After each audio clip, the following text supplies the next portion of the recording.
and they can hear me. And oh my God, we're back! Oh, everyone wave! Hello! Look, I've using the power of movie magic. I've turned the old cast into a new cast, ready to entertain and delight you once more. Welcome to A Mercy Road for The Wishing Crown, where we will be raising money for Child's Play charity. Uh, Joining me is a rotating cast of players here for another adventure. Uh, y'all don't want to. You probably want to hear who we're raising money for. We're raising money for Child's Play Charity. They're a charity that provide toys and games to children in hospitals and domestic violence shelters in over 200 locations around the world. Uh, Joining me, to my right, my left, y'all's right, is Archangelic. Archangelic, who are you? Where can we find you? And who are you playing? I am Archangelic. You can find me on Twitter as Archangelic and Twitch at Archangelic, where I stream a game, but that's not important here. I am going to be playing Sir William Robert Bones, but you may call him Billy Bob. Okay. Awesome, awesome. Further to my left, or as some of y'all would say, to the left of my left, is Ninja Nurse. Ninja Nurse, who are you? Where can we find you, if we can find you, if you're not too elusive? And whomst will you be playing? Um, Hi, I'm Ninja Nurse. I'm Ninja Nurse on Twitter. I don't stream, unfortunately. And today I am playing my Dwarven Artificer, Cheery Lightfoot. Cool, cool, cool. Uh, Now, directly below me, in the apartment downstairs, is Peeplers. Peeps, who are you? Whomst are you playing? Where can we find you? But not in that order. Who are you? Where can we find you? And whomst are you playing? Hello, I am Peoplers. I am a Scottish variety streamer and VTuber, as you guys can tell from my beautiful anime waifu-like appearance. And you can find me at Peoplers on Twitter, not on Twitter, on Twitch, and on Twitter I am cannibal_horsey. Don't ask. Um, and today I am playing Sir Isaac Newton, Tabaxi Bard. Cool, cool, cool. To my diagonal is my new best friend. We're going to be wearing matching outfits next year. Is Danny Nat 20. Danny, who are you? Where can we find you? And whomst are you playing? Hi, yes, I'm Danny. You can find me on the internet as at DannyNat20, pretty much everywhere. And today I'll be playing a Kaleidoscope. Hmm? Cool, cool, cool. And last but certainly not least is the one and only Jeffrey Spider Squid. Mr. Spider Squid, whomst are you? Whomst are you playing? And who are you? Where can we find you? And who are you playing? Got it. I'm Jeffrey Spider Squid. I You can find me on Twitter or in the Tartan Moose Discord. I am playing Farron Reestifer Willoughby, or you can just call him Reese, a half elf aquatic barbarian, who lives under the sea but wants to be part of the world. So coming out and seeing what's going on the surface world. And he's also a documenter, Team S for Acquisitions Incorporated. Cool, cool, cool. Uh, if this is your first time watching, this is a viewer-affected game. Your donations can not only help improve the lives of children in hospitals and domestic violence shelters, they can also help me terrorize the players with advantages, disadvantages. It can give them a smorgasbord of magical items, from common all the way up to legendary. Or if you're feeling a little sassy, a roll in the Table of Chaos can lighten everyone's day. But with that out of the way, why don't I get the adventure up? Because I am prepared.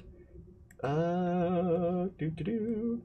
Why don't I get the adventure up for y'all cool cats?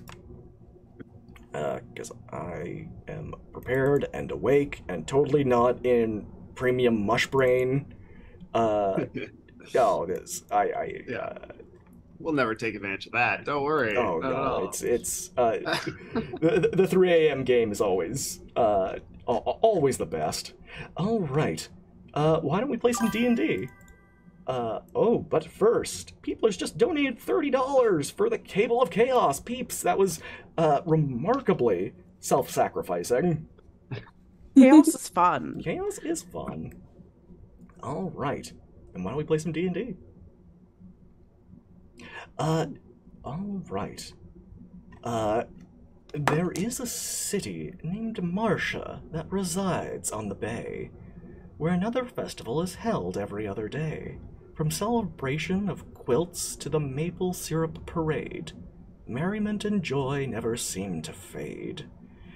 But the Goblin Prince with crown in tow has brought everyone's mood down quite low. Infinity wishes and an assortment of powers has caused chaos for the last 18 hours? With no end in sight, the terror is unbound. This Goblin Prince cannot seem to be found. But as heroes retrace his trail, they are sure to find him. They cannot fail. As Edith Addington and her friends have finally got a break in the case, they're taking their shot. All the chaos they've seen, the terrors they weathered, it's all come down to a creature with a golden feather. So, welcome to Marcia Bay, the city of festivals. For every other week, it is host to another festival. From the aforementioned Maple Syrup Parade and Quilt Festival, to the very most recent one, the Pirate Palooza, which went immediately out of hand. Y'all have found yourselves at the Cask Half Empty, the currently only remaining standing in all of Marcia Bay.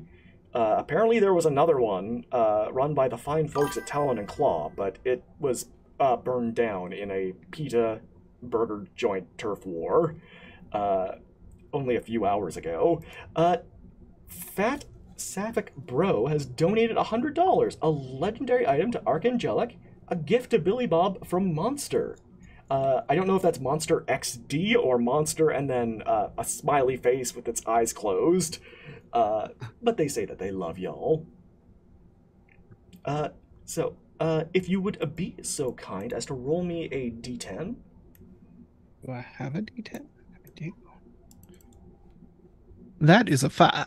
Okay, a 5 on the legendary magic items gets you a Horn of Valhalla Iron. Oh wait, no, we already gave one of those out. You get a deck of many things. Oh boy. What's the worst that could happen? Oh, so much. He's not a bright man. As you have found yourselves in the Cask Half Empty, you'll find that this place is actually quite full. It's because the bartender behind the counter is just slinging drinks like it is no one's business. As you have all gathered in the bar, and we'll go over your various reasons for for arriving here. Each one of you notices it's almost as if the bartender who won this bar after the previous bartender was found mysteriously eaten after the Pirate Palooza. His name is Podrick Incognito. It seems like he is just serving these drinks out with far more arms than he actually should have. But, I mean, that's completely not suspicious at all.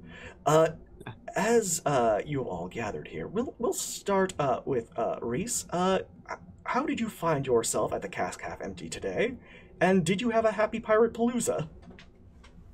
Oh yeah, it was a great time over at Pirate Palooza. Reese got along with everyone. There was some docking fees and things involved that Reese helped take care of, and so it was a good Palooza. So yeah, once he got back into Marcia Bay, found his way back into the Cask Half Empty, and it's just sitting and enjoying a drink. at the bar. Oh, you'll love to hear it. Clyde S. Scope.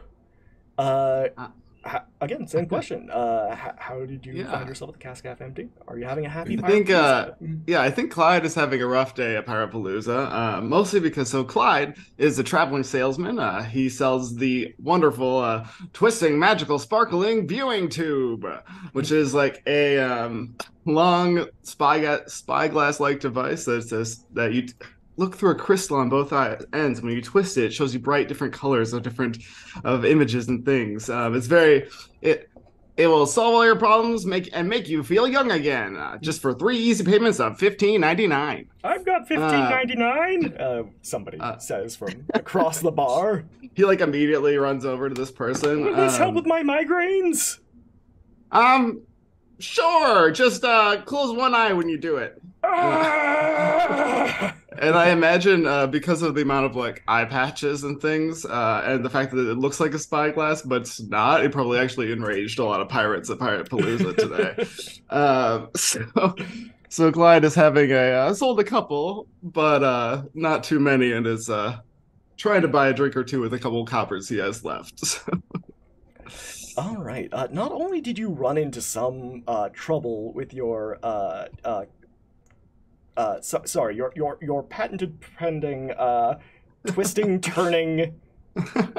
The sparkling, twisting, magical viewing tube. Oh, there was a knockoff product that was on the market, because Terrible. the Pirate Palooza didn't just attract the nautical style of pirates; it was also IP theft, and the.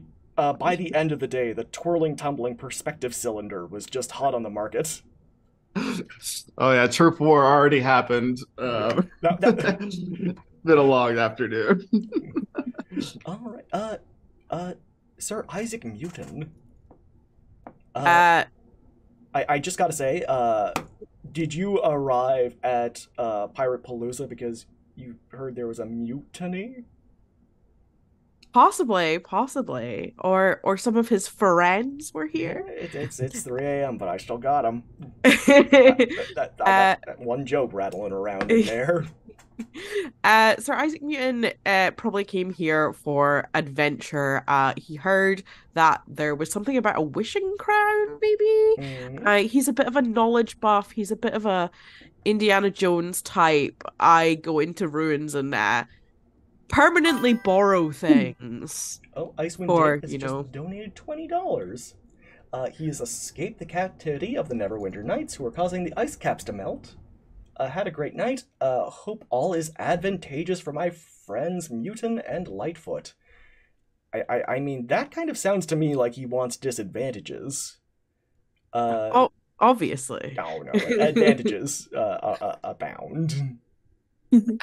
So yeah, he's just come to, like definitely not, permanently borrow things. It's for the good of history and science. I mean, I know you're Scottish, but you're sounding very English right now with all of this rescuing things in terms of yeah, you know what? Next up, Ninja Nerd, sorry, Cheery. How did you find yourself here at the Cask FMD, and are you having a happy Pirate Palooza? Oh, I've had a no! Sorry, go ahead. Just the accent. yes. Well, Cultural relics. we'll dodge the fact that I'm English. Yes, I had a great Pirate Palooza, thank you. I decided that, my small alchemy store in Waterdeep needed some outreach. Mhm. So I came to Marsha Bay to sell my infusions, sell my little clockwork creatures, Mhm. meet some pirates. How You did know, that last all the part good go? stuff. It's too bad. Mhm. Most of them thought they could outdrink me because I'm so small, but they kind of forgot I'm a dwarf. So yeah. Earned me a lot of money though. Yeah. Billy Bob Bones. William Robert. How did you find yourself at the Cask Half Empty? And, when you have a name like Billy Bob Bones, does Pirate Palooza ever really end? No, it doesn't. Billy Bob may be a knight, but he is a man of the people. And you see, like, he will not, even if he's in the middle of a mission, he sees a party going on, he's going to join that party. And he partied a lot. He lost his hat and got this one. He doesn't know where he got it, but he's just happy to be here, and he's looking for a place to put his feet up. And he has found this here tavern, and is gonna make it his home for a little bit. As you are just like, where did I get this hat? You just behind you, there's a vendor with an entire cart full of pirate hats, just going, pirate hats for sale, musketeer hats. Just wandering by.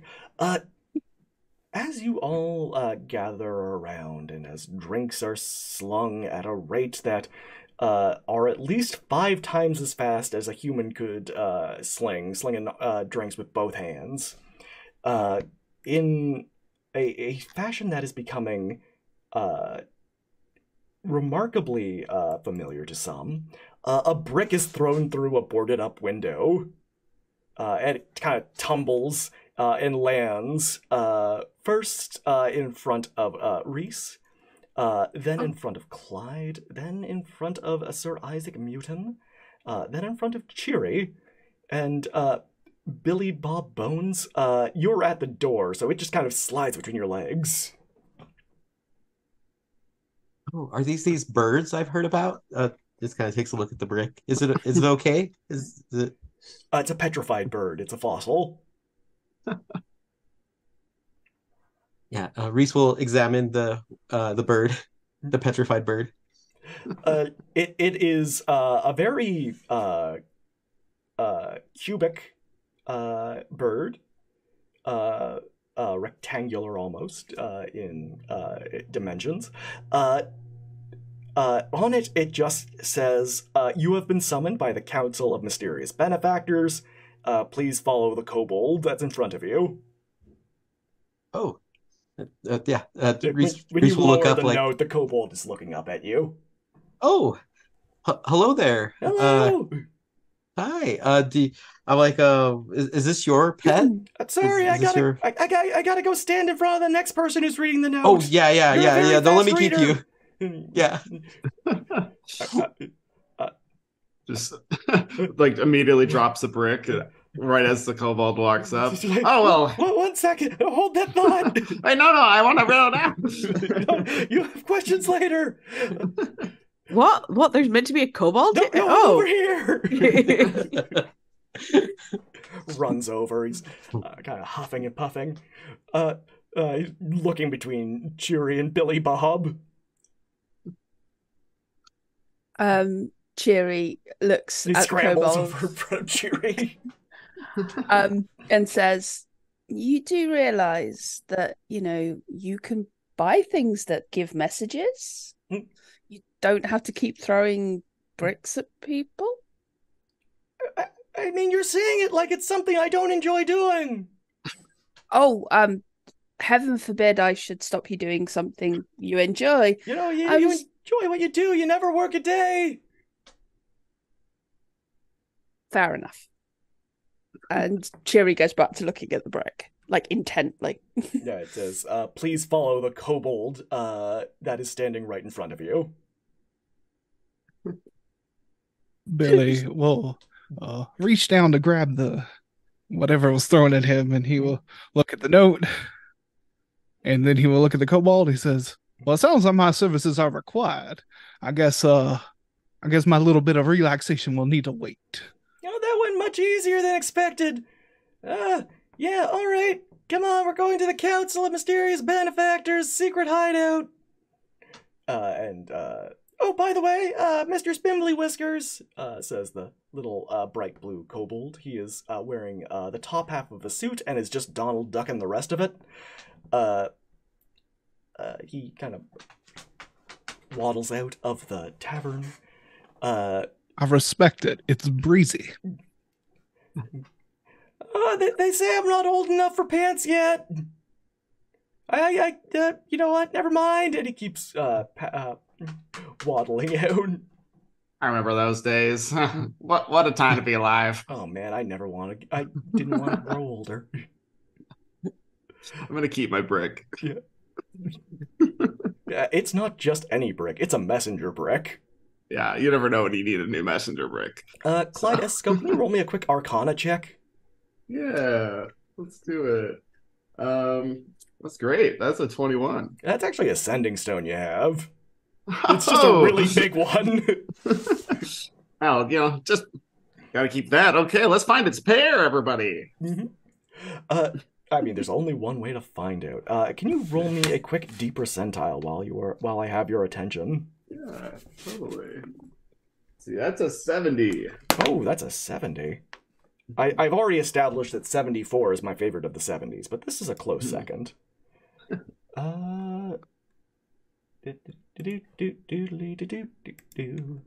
No, that's the wrong chart. 70. Okay. All right. You find any noun that is capitalized. So any noun that is either at the start of the sentence or is a proper noun, confusing to the point of becoming enraging. Incredible.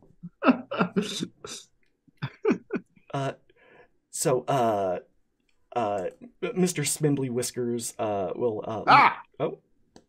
Sorry, there's a noun at the beginning of the sentence. I know. No, I appreciate Just it. a little yelp from the back. You're keeping me in my place. Mr. The bright blue kobold. Yeah, kobold is not a proper noun. No. Kind of waddles out and heads over to a small carriage. And he kind of opens up the door. There's a little rope on the door so he can actually reach it. And he waddles in, and you just hear from within the cart, "Why are you back already?" No, they were all really okay with this call to adventure. She kind of looks out, and you see it's a young woman. Her hair is slicked back. She is dressed all in black, and she kind of shuts the door. You hear there is some kind of conferring going on. And Peeplers, could you do me a favor and roll a D percentile? Yes, I can.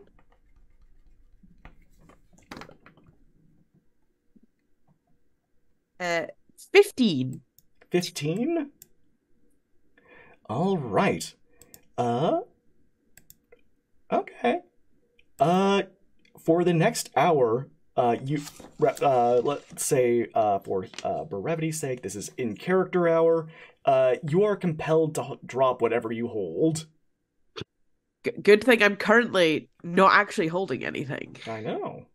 But that might change within the next hour. I sure hope it's nothing important or breakable. The door is opened, and the woman strides out after a brief, very confused exchange of words with this tiny kobold.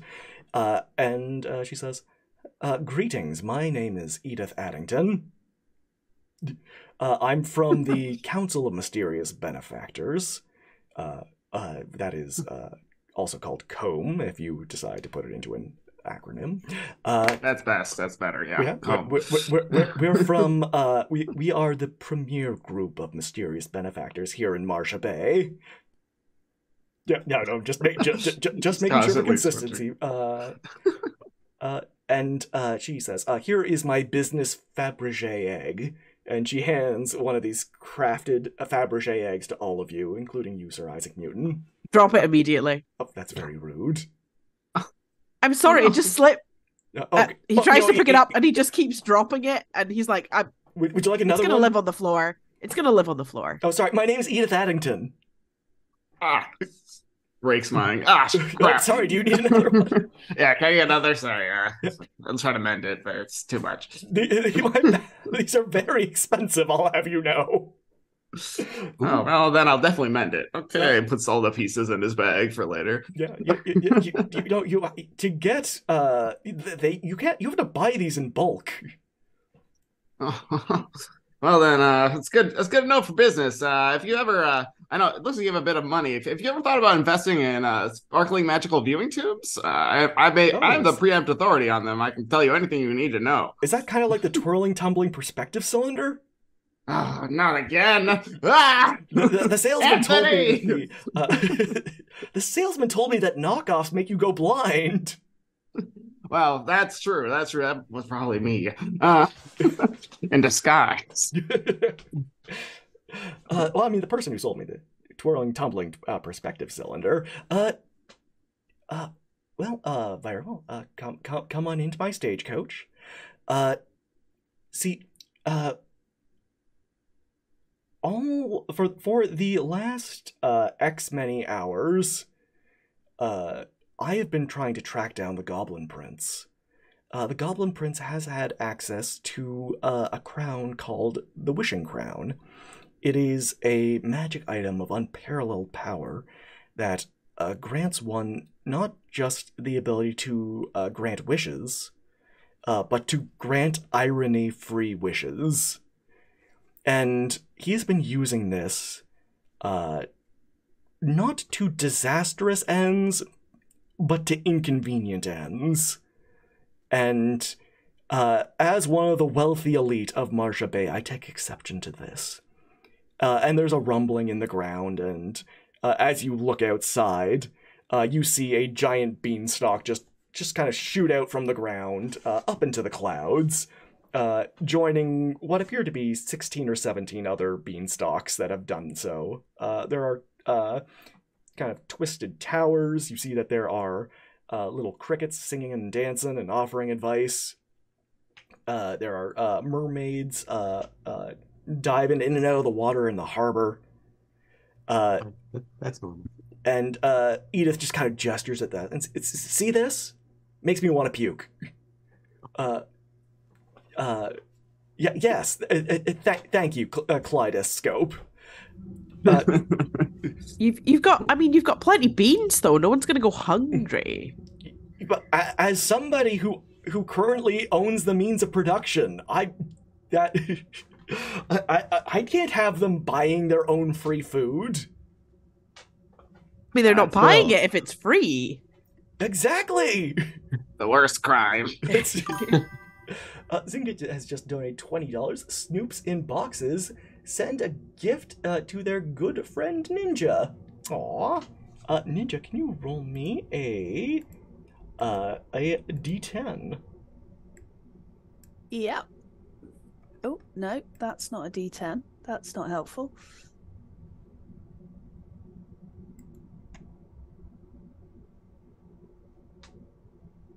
Eight.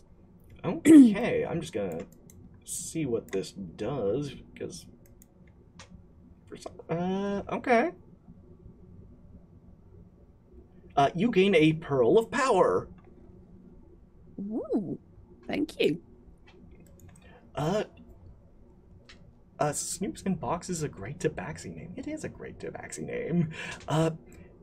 Edith Addington just kind of leans back in her chair and says, okay, aside from the massive infrastructural damage, all these beanstalks and giants and dragons, well, the dragons are actually kind of a Faerun thing, but you know what I mean.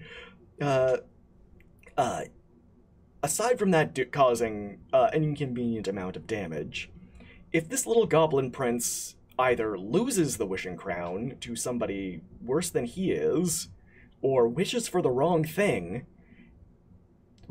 he could stop time from existing. Does anyone here have a calendar? You won't need it. Time will not exist anymore.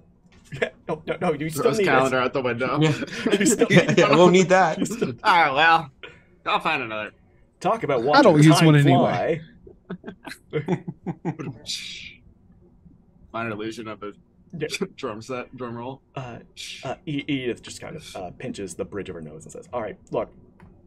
The good news is, as I am the current head of the Council of Mysterious Benefactors, I am authorized to pay to draw funds from our emergency slush fund to pay you all well above what adventurers are typically paid to deal with for these kinds of adventures. So right now, just name your price. We'll see if we can find something that you all find acceptable." I overheard some people talking earlier, something along these lines, around like 64,000 gold. I mean, that is a number.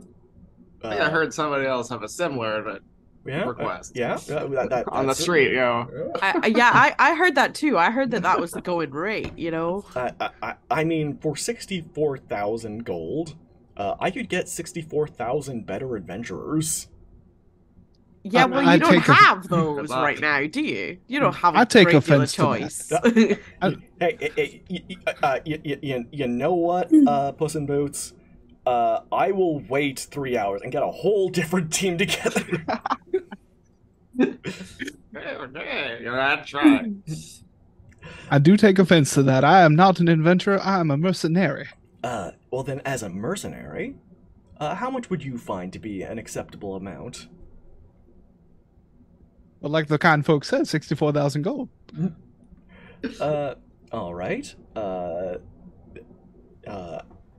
Miss Cheery, how much would you find to be an acceptable amount? You can see that like Cheery's got this like internal monologue going along that she obviously wants to be nice and say no, 64,000's far too much, but she also wants to agree with everybody else. So she kind of thinks for a second and goes, I guess 64,000 that's what everybody else wants. All right. Reese, and how much do you think is a completely acceptable amount of gold for a job I haven't even detailed yet? What's gold? See, I like this man. All right. I will. And she just kind of ushers the rest of you out of the car. He works for Acquisitions Incorporated. Of course, he's gonna be Barracuda. And Edith Addington lights one of those really long cigarettes. Not the ones with the cigarette holders, just one of those like really long black clove cigarettes, I guess, just to go with the rest of the style she's got going right now. Okay, here's what's gonna happen. I will give each one of your friends 10,000 gold. You say that you struck some kind of hard bargain, and I don't put this out in your eye. Pirate Palooza's not till for another year. You're not going to be able to wear an eye patch. Oh. I believe I can work with that. She shuts the curtains on her on the carriage. I think we have her in the palm of our hands, guys. Just double down, double down. I can make you a nice clockwork eye, Reese. It'll be fine.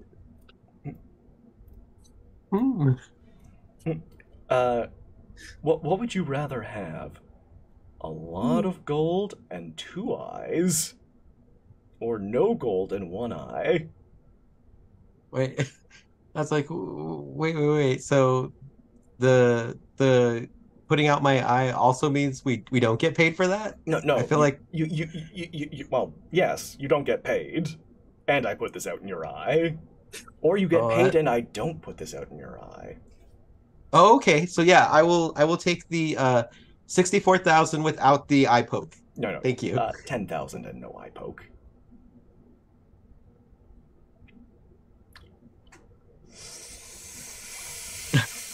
What about Okay, what about if we do 64,000, light poke, no external damage. The eye gets to be kept. I think you're missing the finer points of negotiation. All right. Initial offer, 10,000 gold. I will not blind you. Okay. Now in both eyes. And I will give you this apparently patent-approved twirling, tumbling perspective cylinder. Oh, I heard those cause blindness. Oh no, that's the knockoff brands. Apparently they were just Dives filled to the window. They were just filled with shattered glass. Terrible. I put fake gems in mine. I hear good things over there.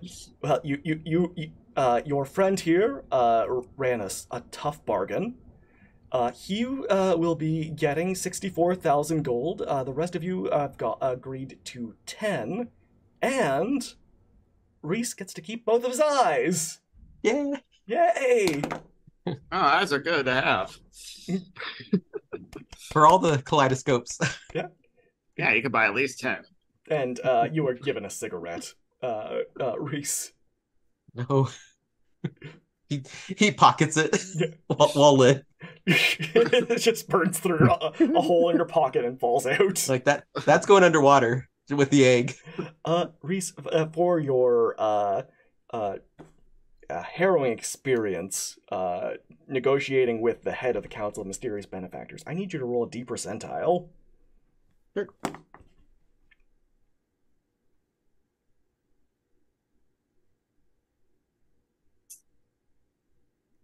89. 89? Okay.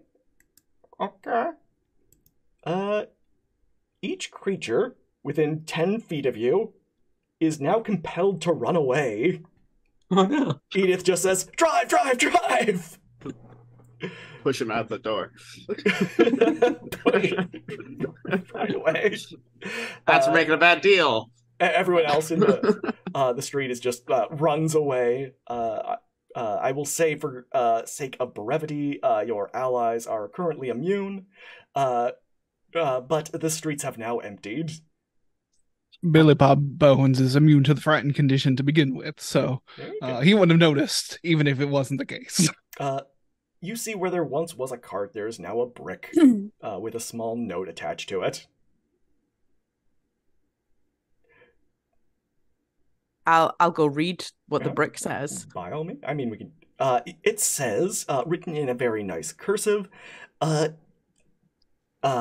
your mission, should you choose to accept it, and in parentheses, if not, please put out cigarette in Reese's eye, and parentheses, go up to Cloud Giant Castle, acquire Golden Goose. Return. Acquire? Ellipses, survival optional. Is the kobold still with us? Hello! I know no fear! I'm sorry. I feel like I was given a business card, and I would be remiss if I did not give a business card. And Billy Bob Bones will reach around in his shirt and pull a card from the deck of many things. Uh-oh. Then, by all means.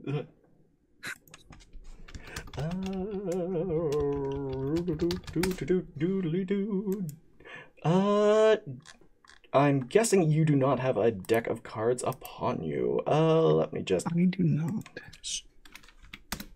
Alright, well, I got a deck of many things generator. Alright, a rare weapon appears in your hand. Shall we find out what kind of rare weapon? What class is Billy Bob, just so I know? He is a fighter warlock. Oh, that makes things so much easier. Mhm. Proficient in all things. Okay. He has -1 strength, but yeah. Give me a quick D10 then. Yes. That is a 9. All right. You get a +2 longbow. Okay. He looks at the longbow and he says, "Well, I apologize. That is not a business card." And But Mr. Smimbly Whiskers is holding his hands out expectantly still. Billy will actually pull one of his business cards and hand it and This stow isn't the a bow Fabergé away. egg.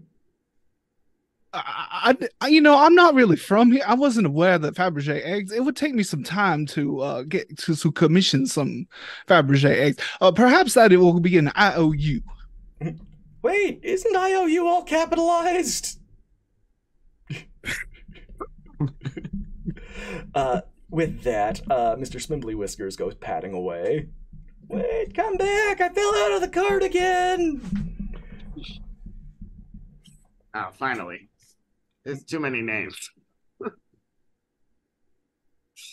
But with your orders, go to Cloud Giant Castle, acquire Golden Goose. Return. Survival optional.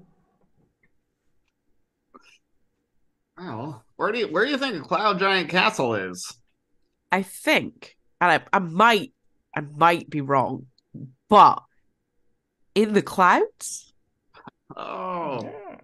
And I mean, like, there seems to be some really large beanstalks going up that way. So I guess we better get climbing. ugh. Well, I guess I could try. Clyde is a dwarf as well. Aw. It's like, it's gonna, that's a pretty high, but here we go. Where is your sense of adventure? I left it back in the tavern. Give me a sec. Grabs 3 shots. Okay, here we go. I'm so brave now. As Balls off, beanstalk. as you approach the nearest giant beanstalk, you look up. It is a long climb upwards. I'm just gonna see just how high upwards. It is about 6,500. Okay, between 65 and 15,000 feet above the ground. That's pretty wide. Is it 6,000.5, or sorry, 6,500 and 15,000 feet above the ground. Okay. is it one of those beanstalks that has like leaves every, say, 15 feet up?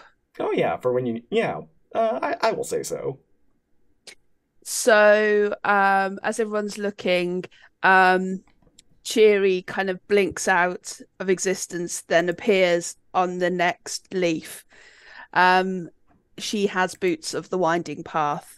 Ooh. So she starts sort of like booping up the Question, how does leaves. she have boots of the winding path?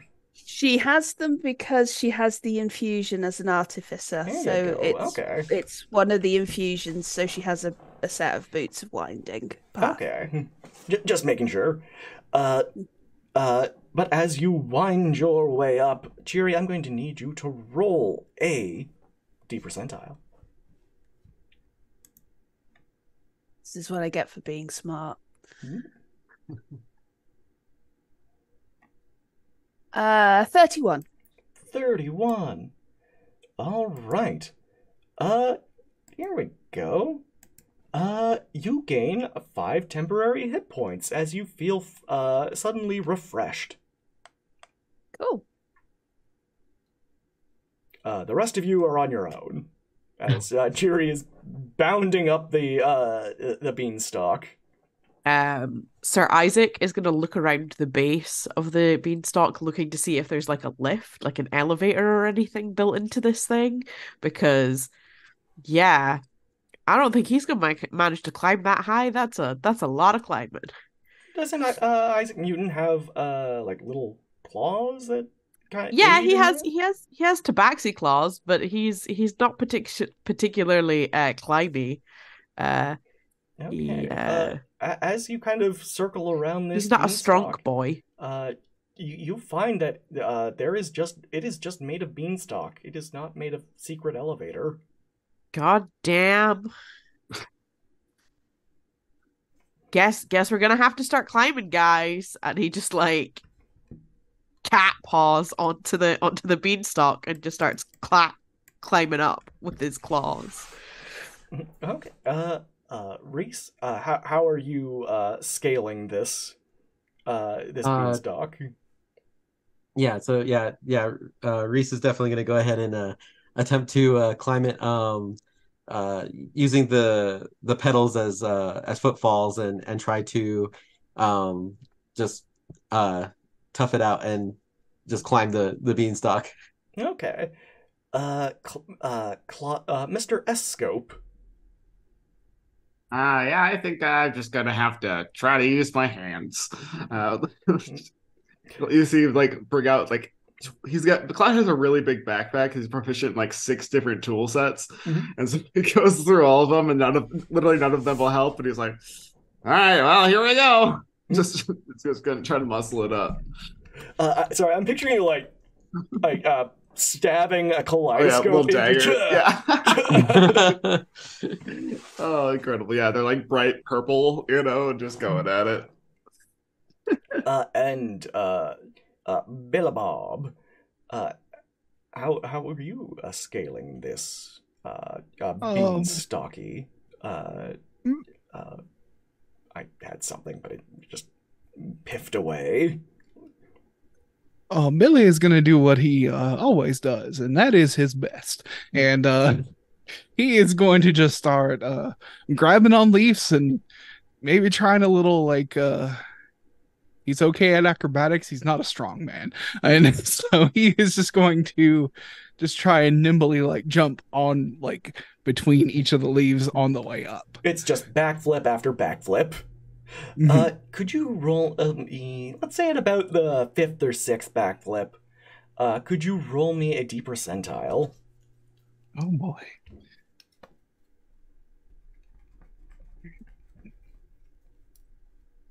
What is it? What to do? That is 79. 79. Yeah, that's what I said. Okay. Okay. A randomly chosen item that you are carrying, can be mundane, can be magical, gains the ability to speak, and a depressed personality. It has to be that longbow I just got. I mean, those are the two things, and this depressed longbow. Now, whenever you draw it back, just goes.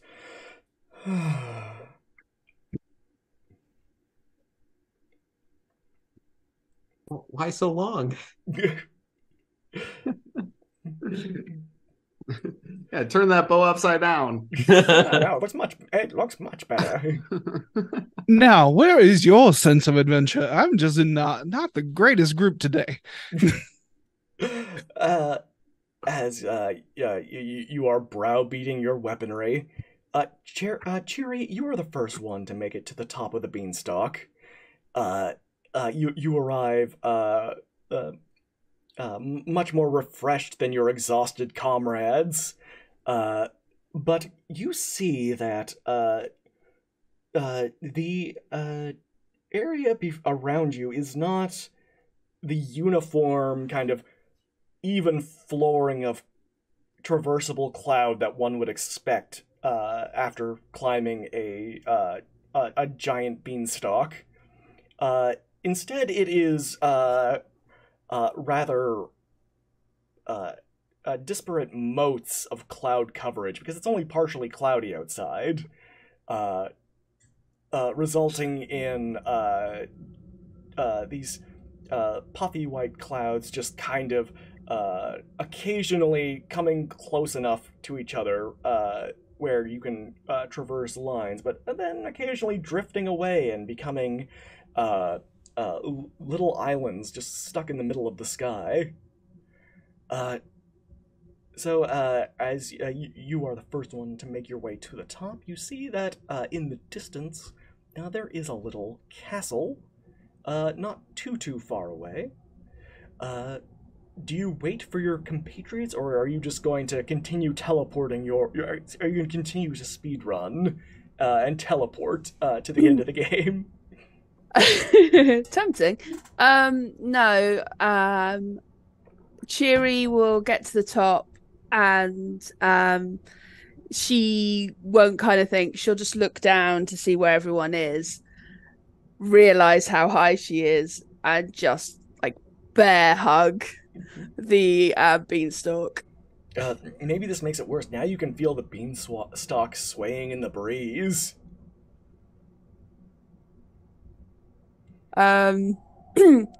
Cheery kind of holds it tighter. She's like, "It'll be fine. It'll be fine. It'll be fine." Eventually, the rest of your compatriots make their way up, one after the other. Each one probably much more exhausted, but not so exhausted that you gain a level of exhaustion.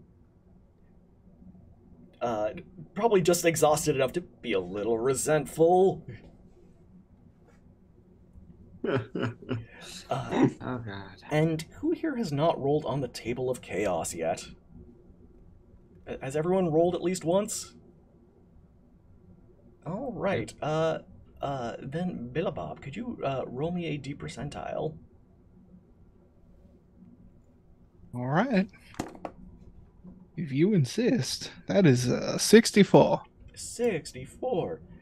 All right. Here. Well, no, that's not gonna be applicable. Okay. Your skin becomes as tough as and takes on the appearance of dragon scales, and you now have a base 14 armor class. I don't know if you're already wearing armor.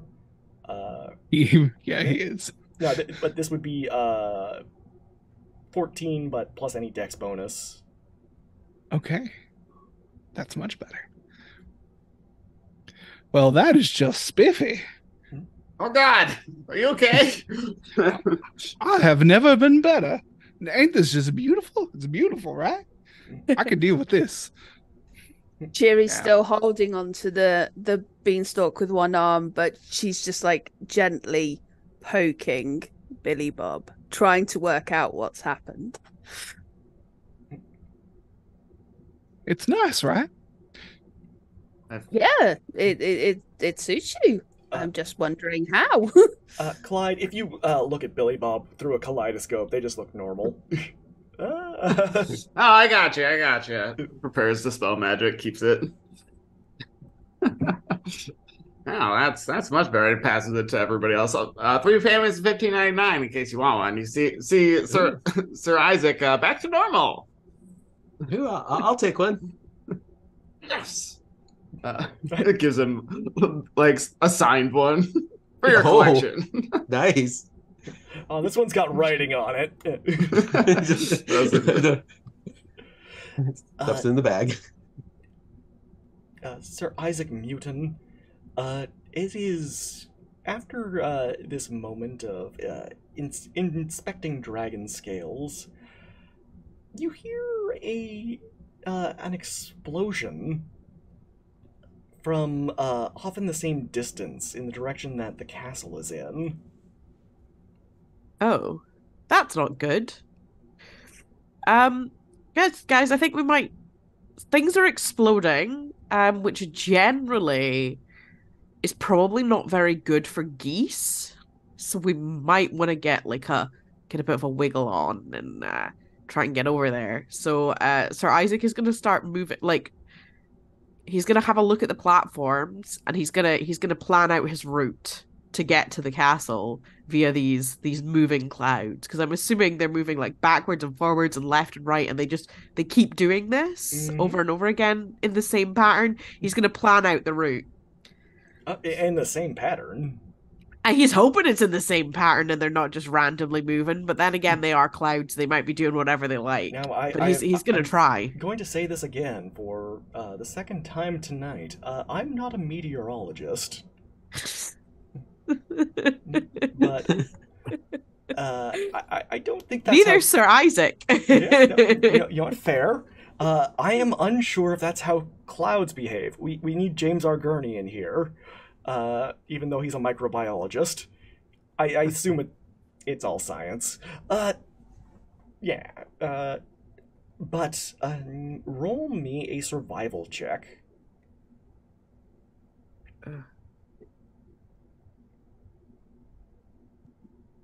That's a 9. Okay, with a 9, you're pretty sure you have the pattern down. Of course. Yeah. He definitely does. He knows exactly what he's doing. It's up, down, left, right, B, A, B, A. Obviously. Yeah. But you're feeling very confident with this jump. Yeah, he goes for it. Okay.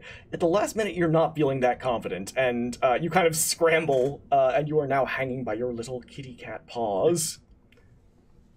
Oh, no. Oh, crap. I just run over. Don't Mufasa me! No! I just hit him with the axe. No. Hey. I'll pull you up. All right. Easy enough. You are pulled back up, Sir Isaac Newton. And it is at this moment you realize these clouds are moving fairly chaotically. Oh dear. Guess we're just gonna have to just keep trying. Should we wait until the weather changes, or I mean, I think she did suggest that if we took a long time or just hung about, she may get other adventurers to do this, and we definitely won't get paid. Well, yeah, she did say in about 3 hours. Yeah.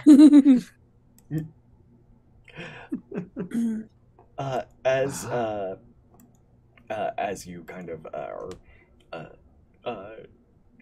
discussing this, there's another explosion. I believe time is of the essence, is the consensus we've all come to. And Billy is just going to just start walking across the cloud. He's not going to pay attention to what direction they're going. That's not his jam. That's the kind of confidence I appreciate. As Billy Bob is striding off along the clouds, Clyde, you get a little call on your sending stone. Oh, I was wondering if anyone would hit me up. Hello, this is Clyde S. Scope. Hi, Kaleidoscope. It's me, Mr. Spindly Whiskers. Hello. Hello. Sorry, it sounds like you were retching. Yeah, I was thinking about it. I don't care what your name is. Never tell me again. Okay. Can I still start sentences off with capital letters? Please don't. Only lowercase. But isn't that all? Well, it's a good thing I don't care about read. grammar. Yeah, most can't. Anyways, just letting you know, apparently the cloud is supposed to disperse by tomorrow morning. So don't spend another 2 hours up there. Morning is in 2 hours? Oh crap, I didn't sleep in. All right, well, guys, it just hangs up on him. I have bad news. That's not how these things work. You just throw it off this cloud. Boring call anyways. Just a brick falls 6,000 feet. Well, looks like we're not gonna have time to wait, everybody. Any ideas? I'm pretty sure I'm gonna fall to my death if I try to jump off one of these. Actually, Reese, are you muted? No? No. Okay, cool. I don't think so. Sorry, I thought you were trying to say something. Yeah, as you look down and look back up, it doesn't look that far down. Maybe, I mean, you only take 1d6 points of damage every 10 feet to a maximum of 40 feet, so it's easily survivable, maybe. Only one way to find out. As we're all starting to get ready to move, Cheery looks at you all and says, I think I know something that might help. And she'll cast Featherfall on everyone. Just in case. There you Nice. go. Oh, that just make me feel better. Should we just go for it? What if I had the ability to hover? Would I be able to hover from one place to the other? Yeah. Incredible. I think we established this in a previous game. As long as you have some kind of forward momentum, or somebody pushes you. Incredible. All right, so I just Clyde reaches his bag, pulls out like a blanket, and I'm gonna. And he pull and one of his kaleidoscopes and like looks through it, and sparkles come out. Literally, like glitter shoots out onto the thing, and he does animating performance. And so I'm a college creation bard, so it is now a dancing item. It puts it on like a cape, and it's like, all right, let's go, and just like jumps, and it has a hover speed of 30, so it just like hovers straight out.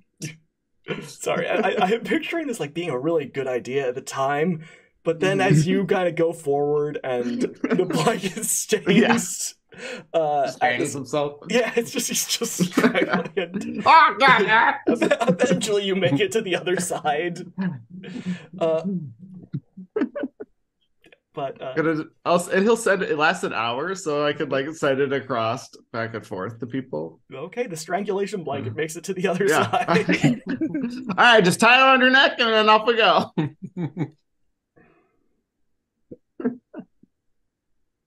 Well, who's next? Sir Isaac Newton will take it, but he'll wrap it round his waist because he's not a fan of strangulation. He does not want to be a strangled cat. All right. Each their own. By all means, you kind of make your way across, gently like a feather, and land without strangling yourself.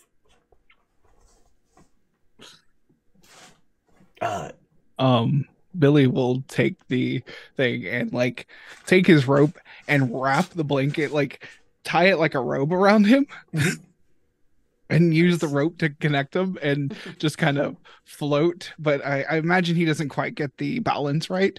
And so he just kind of like Tips up. circles over. Yeah, just canoodles over, and after you make your way across, the little rope blanket is sent back. Cheery, Reese, one by one, you make your way across until you're safely on the other side. I'm like, it's great. Believe it or not, feels like I'm walking on air. Hey. Hey. Hey. It is only, thankfully there is a contiguous piece of cloud coverage from here to the castle. And when you make it back over there, you see there are cloud giants just kind of all gathered around this castle, looking angry, looking confused. And every now and then they pick up some cloud, kind of tamp it down almost like a snowball and throw it. And when they do, there is a loud explosion-like sound as there is a clap of lightning. And they're all just kind of scratching their heads and gesturing at it. And they look over here and they say, "Oh, look, it's, we call these people Earth Smallings. What are a motley crew of Earth Smallings doing here up in the clouds?" Says one of the giants. About 15 feet high, wearing, looking very jolly. And he pokes Kaleidoscope in the tummy. Knocks him right over. Giggles like the Pillsbury Doughboy. But his weird voice. I Like did, Wario. I didn't laugh. Wait, no, that's more Waluigi. Waluigi's a winner. Well, we were probably doing the same thing as you, and I think Cloud just mimics all the poses that the Cloud Giants were doing. Makes his blanket into a snowball. Now we're trying to. I said, well, we're going to check out that castle. Is that yours? This is our castle, but we can't seem to get back in. The door seems to have locked behind us. Oh, that's a pretty sturdy castle. Yeah, we've been trying to blow it up to get back in, but you know what they say about Cloud Giant architecture. What do they say about Cloud Giant architecture? That it's the best architecture in the clouds. That's what I've heard. Yeah, that's exactly what they say all the time. All the time. Which doesn't make a lot of sense. We're the only one who built up here. It's free real estate. Oh, no competition then. But yes, what can we do you for very tiny little people for? Are you trying to get into our castle? You're not thieves, maybe we could help you get. We could maybe help you get into the castle. Maybe we're small enough to climb in a keyhole or something. Oh, you'd have to ask our boss. The Queen of the Clouds, Brunhilde Superflex. Oh, the great Superflex line. Yes, from the old money Superflexes. He gestures behind him, where there is a particularly tall, particularly buff cloud giantess. Who's just kind of, again, looking at this wall, he's kind of scowling at it, and then picking up some cloud and throwing it at her. And when that doesn't seem to work, when throwing stuff at stuff doesn't work, this cloud giantess kind of puts her hair back into a rough bun and stomps over and says, "Oh, it's about a quintet of Earth smallings. Did you tell them about cloud giant architecture?" And they said, "Oh yeah, they heard that one before." It's great. It's a classic line. So I heard you want to get into our castle and steal our treasure? No one said that. Oh, and you're going into our castle to appraise its value? Looks around at the gang. Sure, Sounds why more not? reasonable. I mean, yeah. you guys seem to be having trouble getting in there. So, I said maybe a trade of some description. If we can open your castle up so you can get back in, we can possibly, get the thing that we wanted to look at when we got here. Because we heard that there was a golden goose, and we really want to see that and Yeah. maybe reappropriate it. Well, it would be cheaper than hiring a giant locksmith. All right. Everyone turn around. Okay. Okay.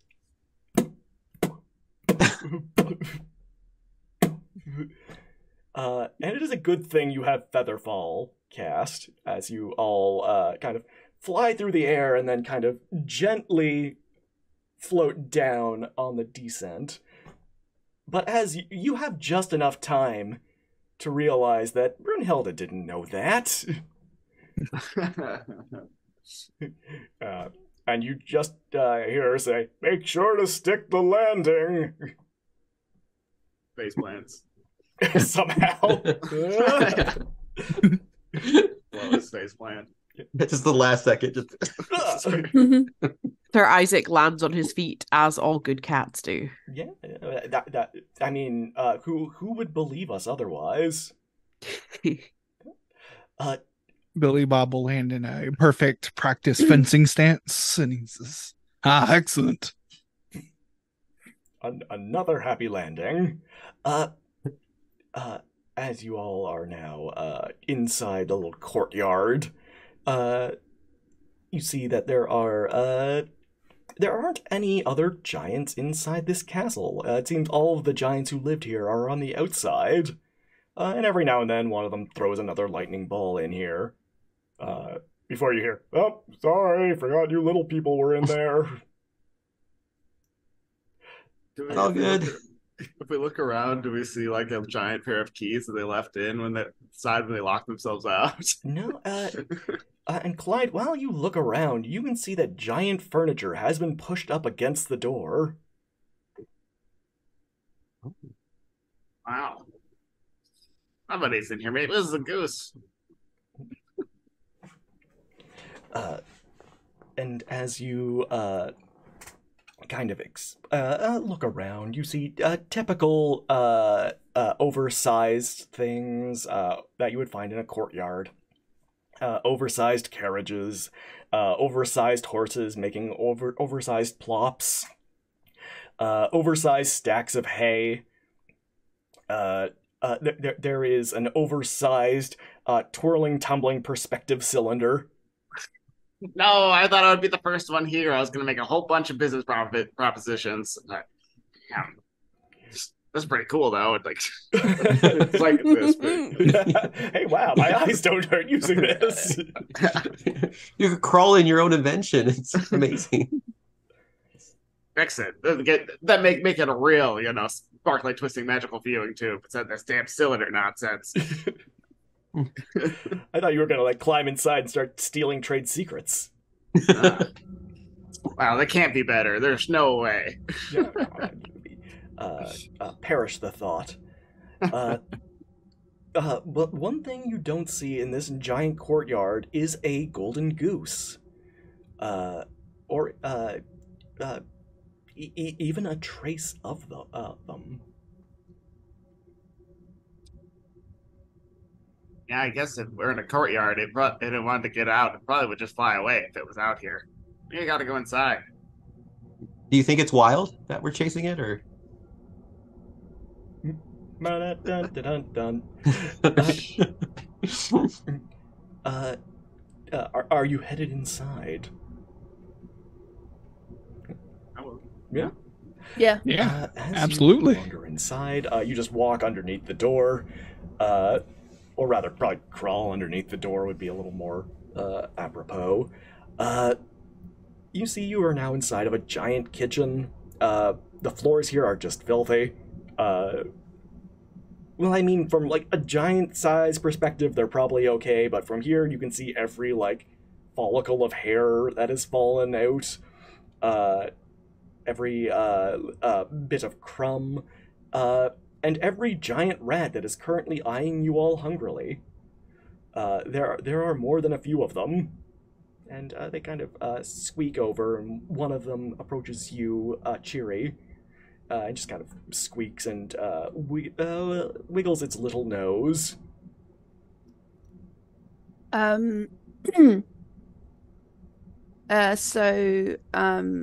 Cheery will root around in her pockets, and she has a little tiny clockwork mouse that she has, and she presses a button on it and the mouse squeaks back. And this giant rat is going to try to eat the mouse out of your hand.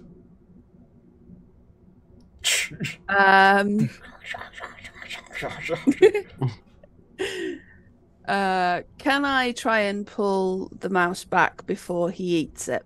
Sure. Roll me a dexterity check. Or sleight of hand, whichever you prefer. Let me have a look.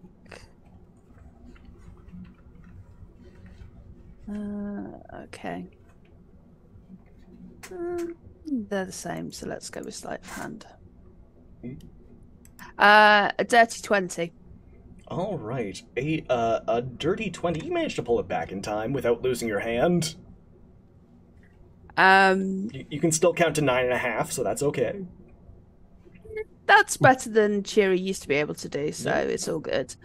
In that case, then I will look quite angrily at the rat and then touch the little mouse again and I'm going to use magical tinkering on it to make it make a non-verbal noise, and I'm going to do it as the sound of a cat, as loud as I can. Okay, coming from... I'm guessing this is mouse-sized compared to you. Yeah. And this rat is about you-sized compared to a mouse. Yeah. Any cat sound coming from it would probably sound more like a squeak than a meow.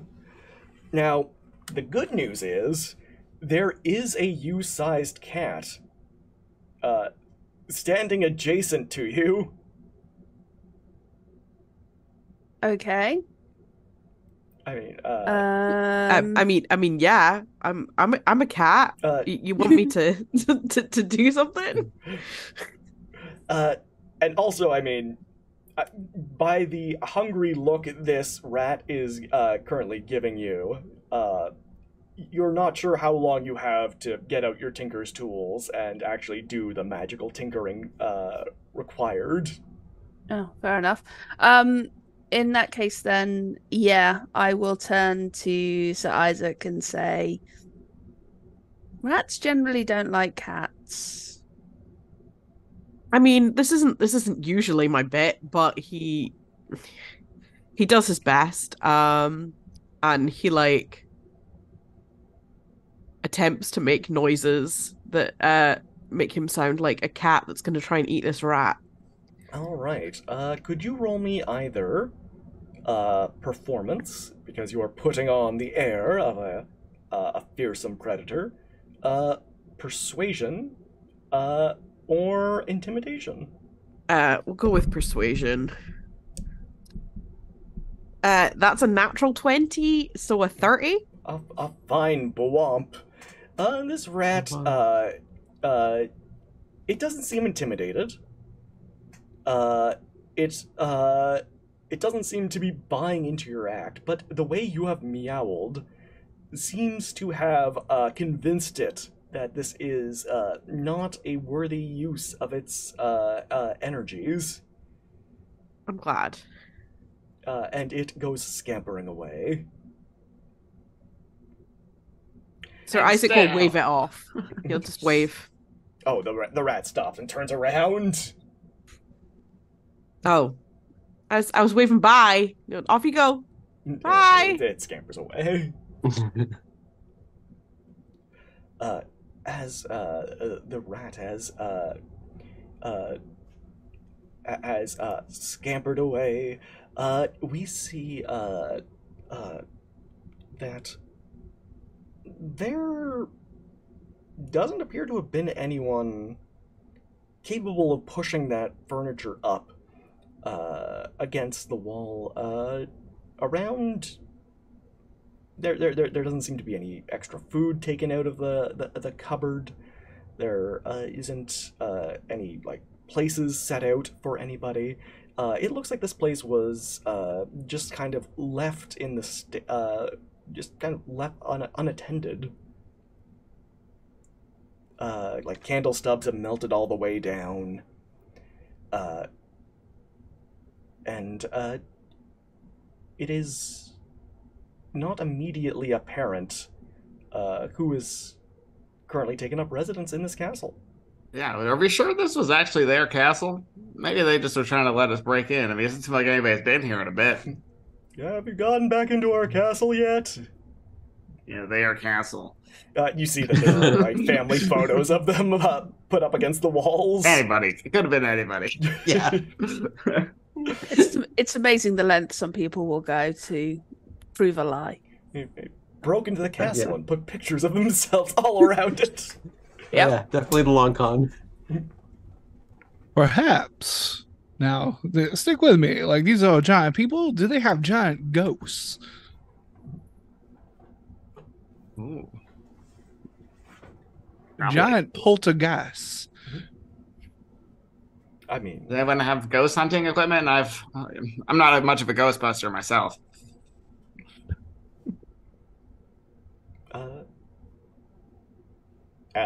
Anybody here with ghost hunting abilities? I mean, I've been in plenty of like ancient ruins and things, and there's usually a couple going about, but I've never dealt with giant ones, and it's, Well, presumably those would be easier to find. yeah, I mean, you would think, but ghosts, if they don't want you to find them, you're probably not gonna find them. They do have this tendency to not be visible, guys. I mean, as a tabaxi, I do have some skills in the seeing of ghosts and demons in random spots, and he just stares off at a wall.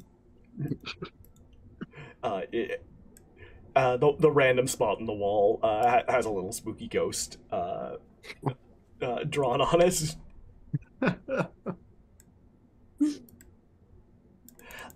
But if you want to roll me a quick Arcana check. Who are you asking? Peeps. Yeah. That is an 18. Okay, you're not sensing anything particularly paranormal from this giant castle in the clouds. I will seems- pass on that information. It's like It this- seems, Some rather mundane castle. yeah, it seems quite mundane. It seems quite almost, I mean, for a cloud giant house, it seems really normal. Yeah, those Billy typical will- cloud giant houses. Yeah. Absolutely normal. All right. Billy will draw his sword and he says, "Perhaps we need to investigate further." After you. Uses the kaleidoscope. Look around. Oh no, you see a ghost! Breaks it. Ah, no! So many colors on that coast. Yeah. Now they're spilling all over the floor. As you kind of go into the next room, you see that it too is rather unassuming for a giant's castle in the clouds. This is a giant rumpus room with a giant bumper pool table. Various giant movie posters from the many giant-sized movies that these giants see. These giants have a giant cinema, which I think Faerun is still several centuries away from.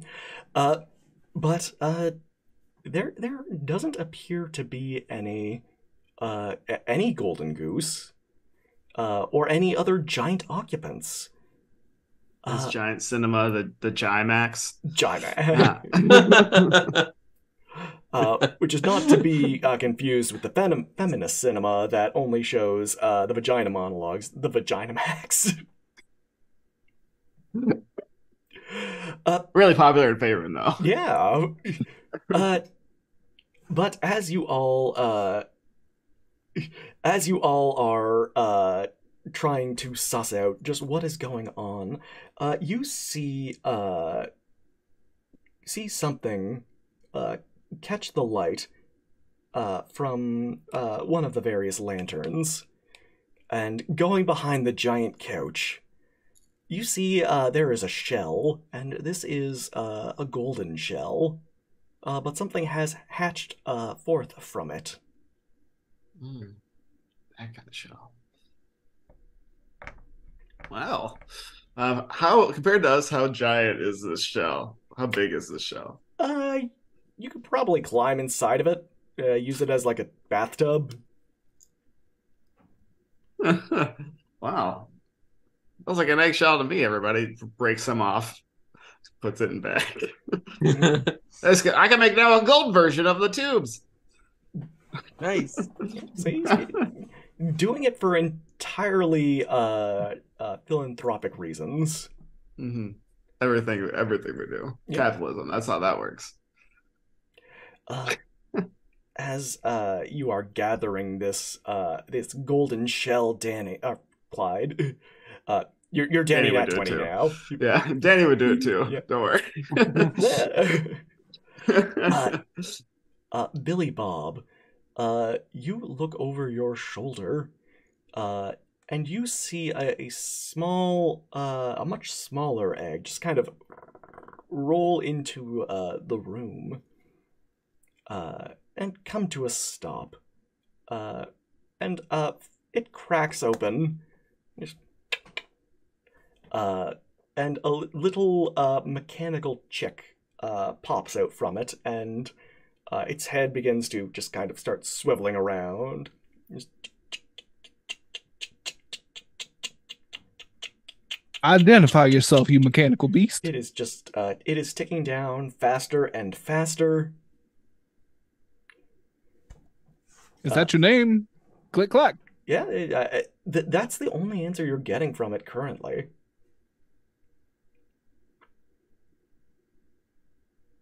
I take a number of steps away from the ticking chick that just came out of an egg. Billy Bob Bones takes a number of steps closer to the gigantic egg. Well, I say now, what do we have here? Cheery, closer, further, or equidistance from the egg? As it's clockwork and Cheery has a thing for tinkering with clockwork, she'll be amazed by this chick, so she will move several steps forward. Okay. Clyde S. Scope. You are currently behind the couch.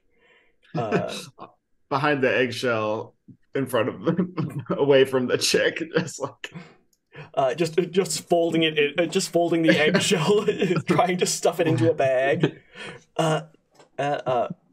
Reese, closer, further, or equidistance? I'll take 2 steps back. Okay. There is a little ding, and I'm going to need dexterity saving throws as this as this egg timer finally counts down and detonates. I can do math at this late. 22. Okay.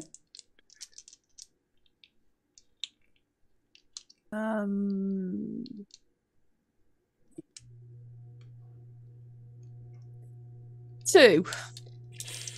Okay, you know what? Maybe it won't be too bad. Okay, you know what? I rolled 2 ones, so it can't be that bad. That is only 20 points of force damage for Cheery, and 10 points for Billy Bob Bones.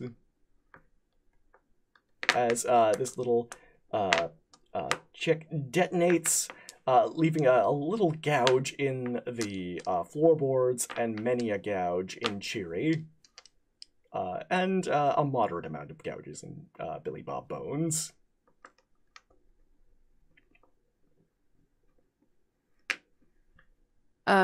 Cheery picks herself up off the floor and is kind of picking out bits of cog out of her, and she's like, yeah, that's usually how that goes. There are a few more of these eggs that are rolled in. Where are the eggs rolling from? They are not rolling from the kitchen, but they are rolling to the other connecting room. I have a feeling we might want to go there, guys. yeah, stash some eggs. And maybe get away from these exploding egg things. Yeah, they are quite rude. Don't tell you their name or anything. You remember right before it detonated, it just went Barry and then exploded. Barry and will its be feet. missed. The one exception to the rule. You were one of the good ones, Barry. As you run into the next room, this is just a family room. This is where you see there are many, all of the beloved family photos of the giants, which, given your Faerun era technology, I assume are either magical or taken using some kind of, or just done by some very talented artisan. And as you kind of look about, you see that perched on a dividing wall is another one of these eggs. But this one's not ticking down or filled with explosive chicks just yet. As far as you can tell. And after a few moments, it says, "This is my castle now!" Oh, the egg said this? Yes. I believe there are a few folks outside who would disagree with you. Well, how can you own land when you're up in the clouds? Fair point. You raise a good point. Good. You raise a good point. Leave. I do not know the legalities of cloud-based real estate, but these people do seem to have, some prior claim to this place. I don't want to get lawyers involved. It's expensive. And there is just cackling. And as the egg kind of flops off the other side of the wall, and So do all the horses and all the king's men pick it back up again? I mean, you'll have to go to the other side of the wall to find out. But instead, a few more eggs are tossed over the wall. These ones, instead of cracking open with little chicks, they crack open with mechanical knights. As Clyde S. Scope said, with almost a bit amount of foresight, they point their little mechanical swords at Clyde S. Scope specifically. And they're just like, yeah, that's the one, get him. Gosh. And we will pause for a moment, but only for 10 moments, as we take a quick break. So don't y'all go nowhere unless it's to grab a friend, grab a drink, grab a snack, or all of the above. There'll be a test on this later. We'll see y'all in a bit. Everyone, wave! Keep waving! Keep waving! Oh my gosh, they can still hear us.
They should be able to hear me.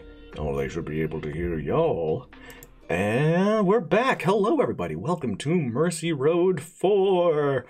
The Wishing Crown. I keep wanting to call this the Yule Tree Caper, because I just really love that name. We are raising money for Child's Play charity. We are, I can't remember how many hours into this 24-hour D&D marathon, where your donations can help affect the game through a wide variety of ways, be it advantages for the players, disadvantages for the players, a smorgasbord of magic items, or you can make them roll on the table of chaos. And because I'm out of table chaos rolls, I could always go for more of those. But where we last left our daring adventurers, they were off on the search for a golden goose, only to find that the giant's castle, where presumably one would find a golden goose, was instead not occupied by giants, but by a completely mysterious egg person whose identity they still do not know. It could be anybody, but armed with a wide variety of mechanical devices, this egg person has been sending these heroes on a wild goose chase. By which I mean he has beset them with explosives and now a pair of knights who just want to kick people's butts. In fact, I believe that those were their last words before we went to break. And because I have also established that this game operates in real time, they have just said, all right, now that we've established, it's that one we're going to beat up. And they point their swords once more at Clyde Escope. And could everyone roll for initiative?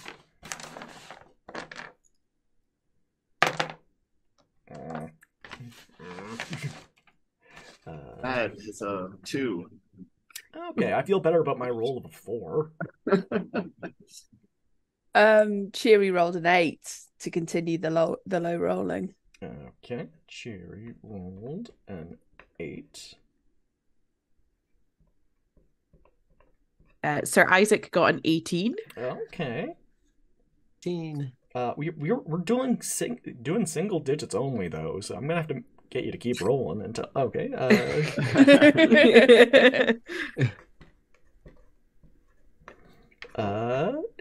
Billy Bob. You are muted. Oh, okay, got it. No, so you're not I got a natural 20 for a 23. Very well Nice. done. Okay. BBB. 23. And Reese. I got a 13. Reese got a 13. Alrighty, then Monsieur Bones, please take us away.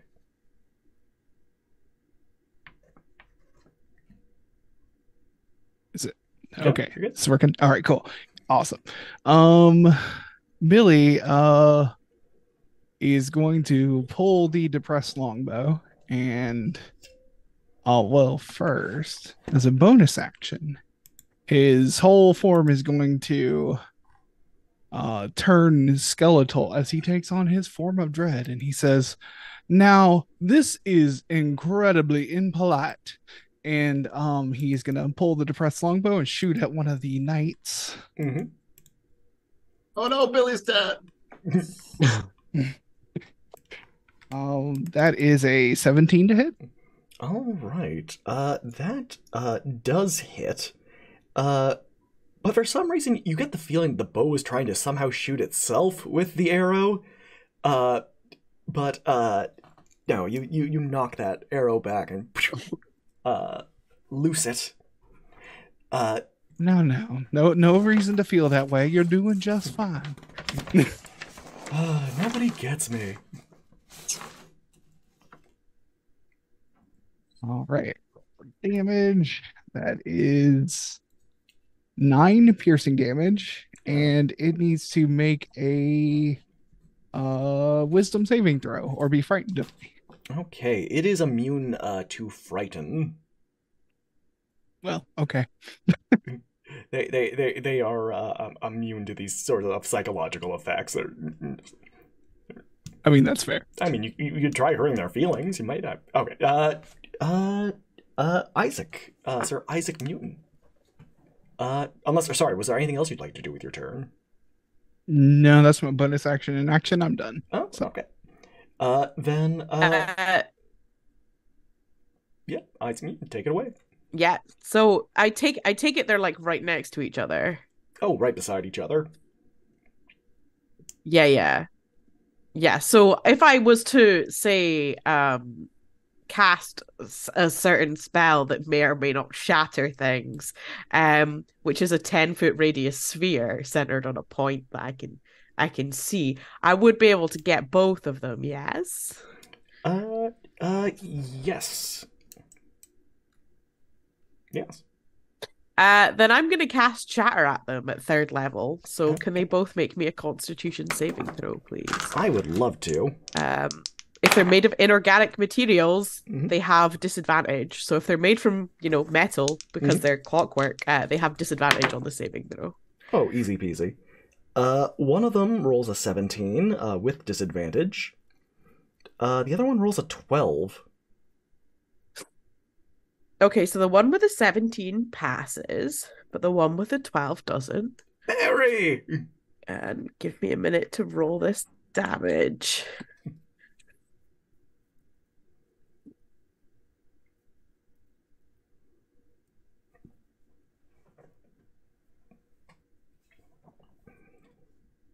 Okay, so that is 15 thunder damage on a failed save and then half on a successful one.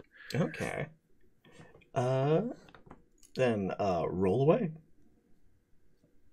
Oh, that was the damage. Oh, 15. 15. Okay. I thought. Okay. Yeah, 15 on a failed, and then half on a successful. Okay. Easy peasy. Oh no, never mind, Barry. I'm doing And all right. And then I am gonna use my where's it gone? I am gonna use my bonus action, and he's gonna take out his bagpipes and do a little toot, and he is gonna give Clyde a bardic inspiration. So that's a 1d8 to ability checks, attack rolls, or saving throws. All right. Sounds And good. that's Sir Isaac Newton. All right. Then next one up is Reese.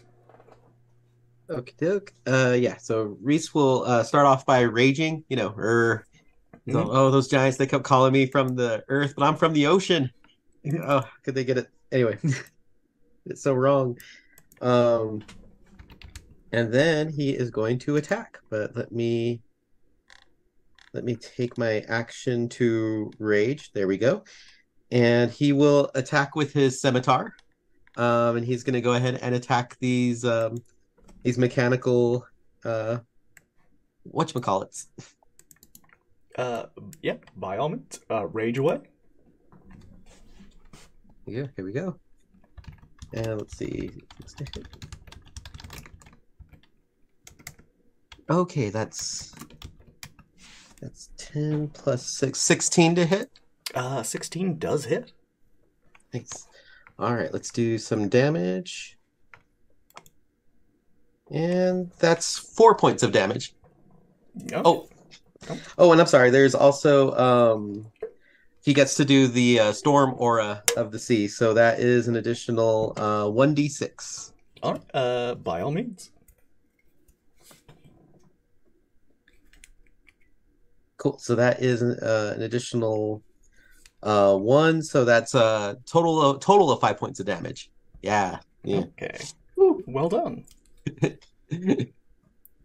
All right. Was there anything else you'd like to do with your turn? Oh, actually, yes, I get 2 attacks. Then As attack a away. whoop, that fell off the table. Let's try that again. Oh, that is actually an 8 to hit. That is not a hit. Yeah, it's not gonna happen. Yeah. Cool. And I think I can only do that lightning thing once per turn, if I believe right. Yeah, on each. Yeah, I think so. We're good. All right. Then Cheery, you are up. Okay, so for my bonus action, I am going to cast Healing Word on myself because that hurt. For the second level. Mm-hmm. And then for my action, are the 2 Clockwork Knights still stood together? Yeah, close enough. Okay, so I am going to cast Acid Splash at them. So they need to make a dexterity saving throw. All right. Let's see what we got. That is a 16 on one and only a 6 on the other. Okay, so 1 passes, and the one that got the lower number takes 4 points of acid damage. Okay. Then I'll just update that. Okay, cool. Is there anything else you'd like to do? No, that's it, thank you. All right, it is now the knight's turn. They kind of look at you, Clyde, and then they look at each other, and they're like, well, he doesn't seem to be doing much. No, I'm telling you, it's because he hasn't acted yet.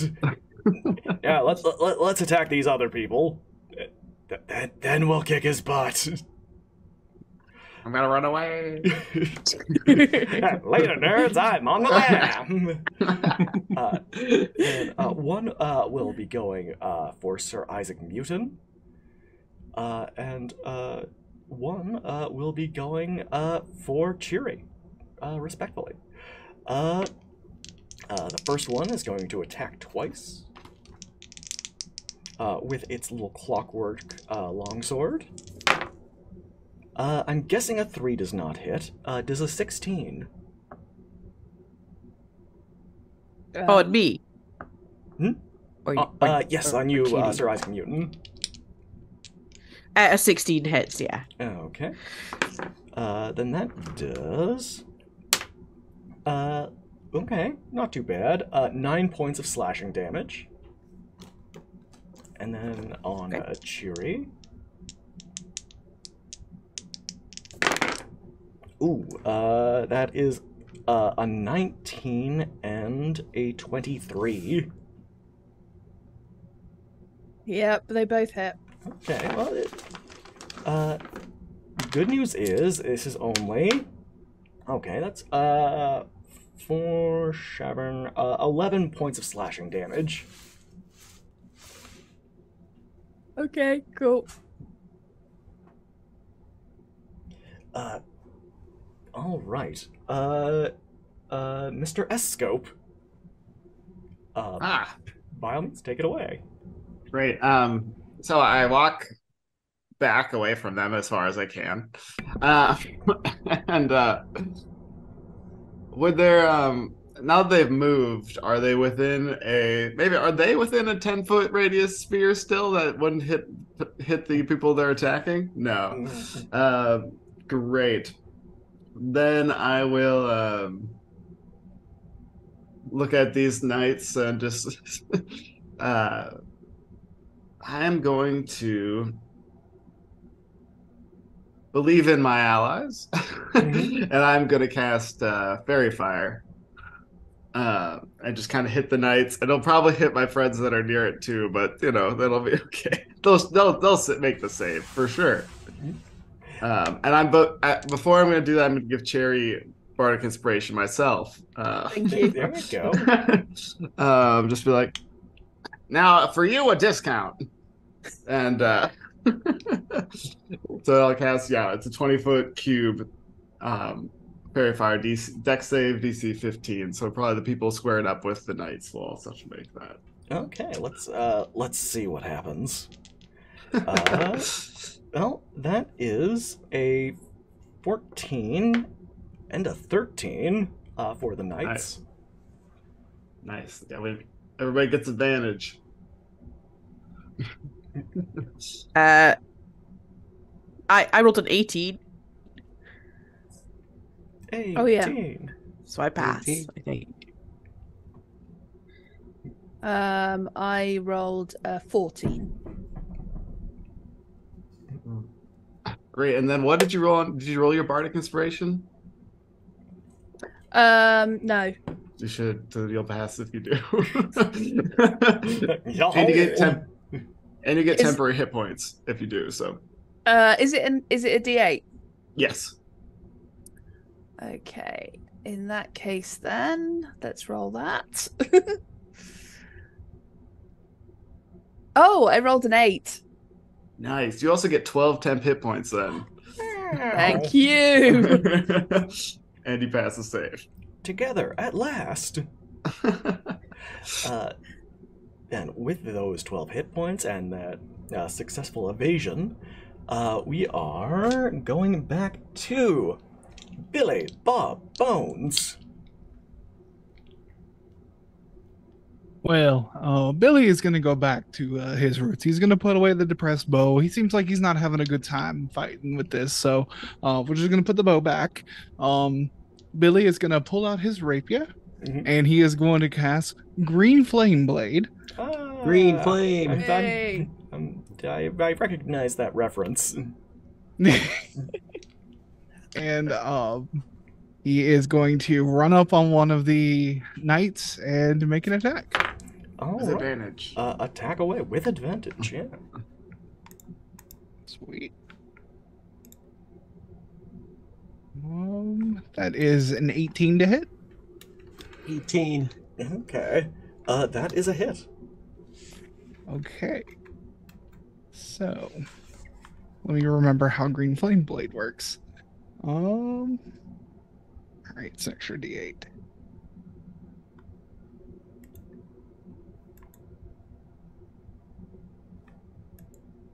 Nine plus numbers, math in the middle of the night. 14 damage on the first one, and then the flame will leap over onto the other one for 7 damage. Okay. I can do math. And you said, and they're both immune to frighten, right? They Just are both so I immune to remember. frighten. Okay, well, I mean, be gone, brigands. perhaps they understand the concept of fear and just choose not to feel it. Whatever the case may be, they do not seem to be intimidated by your bony visage. But All this effort for nothing. but next up is Sir Isaac Newton. So one of them is like stood right next to me, yeah. Yes. Yes. He's gonna lift up one of his paws and just like bat at it. He's gonna cast a shocking grasp. So I have to roll to hit. Does a 19 hit? A 19 does hit. Okay.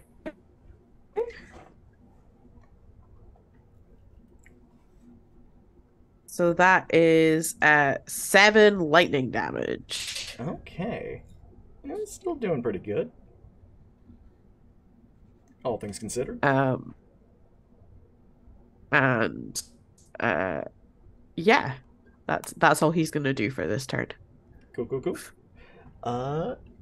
Reese, you're up next. Okie doke, yeah. Reese is gonna go for the scimitar again. See, these Clockwork Knights. And that is, let's see here. Oh, let's see. Trying to do math here as well. That is a 15 to hit. That does not hit. Did you do advantage? Oh, I did not. Yeah. Thank you. Verifier's still up. Thank you. I was like, wow, I could actually see the kaleidoscope in real Oh, time yeah, it's now. like this glittering, like a whole halo around them. This is the official product. This is what you get with the official yeah. product. You don't get the. So, speaking of which, that second roll was a 17. That to does hit. hit. Nice. All right, and then let me go ahead and do my damage. That's going to be 6 points of damage.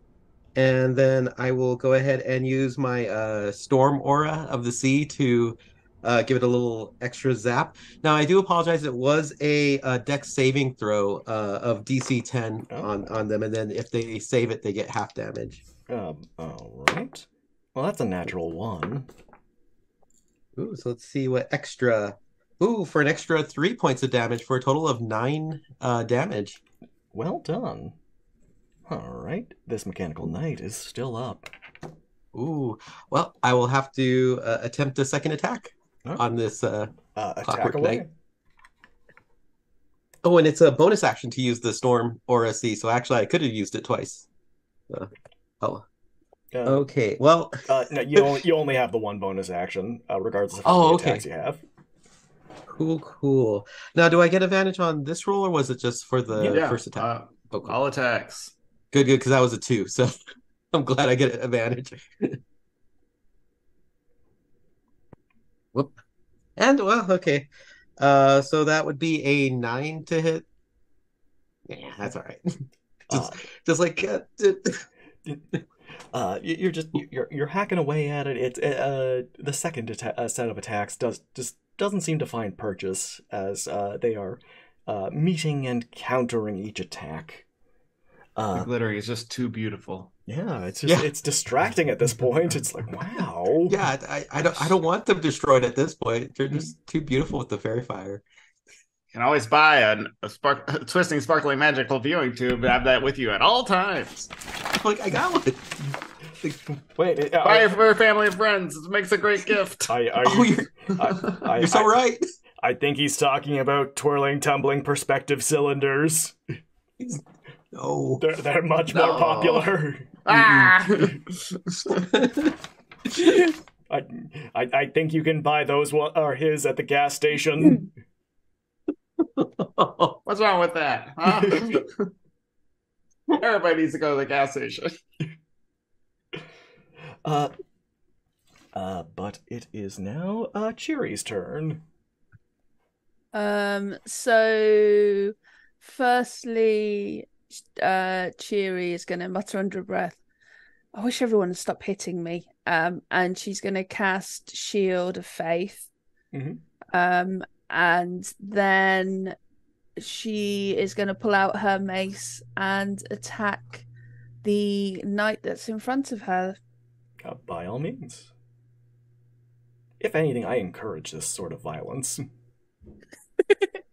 Right. Is Fairy Fire still up? Yes. Cool. So that's... Anonymous has just donated $50. A giant clockwork chicken for Cheery with mighty shield wings dipped in BBQ sauce for advantages? Question mark? Thank you. Yeah. So that is 5 advantages. I'll have to find reasons to make you roll as many times as possible. Perhaps death saves. Wow, it's gonna be like that, is it? Okay. I mean, we're gonna have to see how well you roll. So, it's a dirty 20 to hit. That is a solid hit. For 6 bludgeoning damage. Ow. What the hell?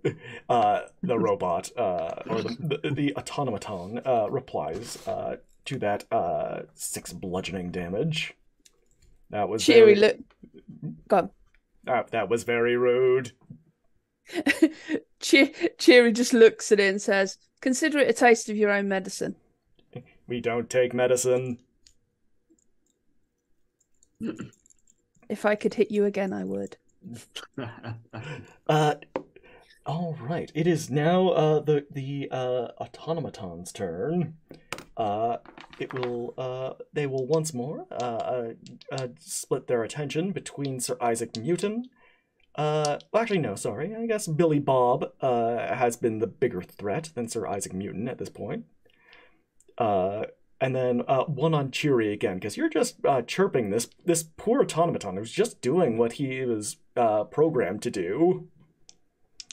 Fair enough. And because I really want to use the line "Cheery bye" at some point. Oh, goody.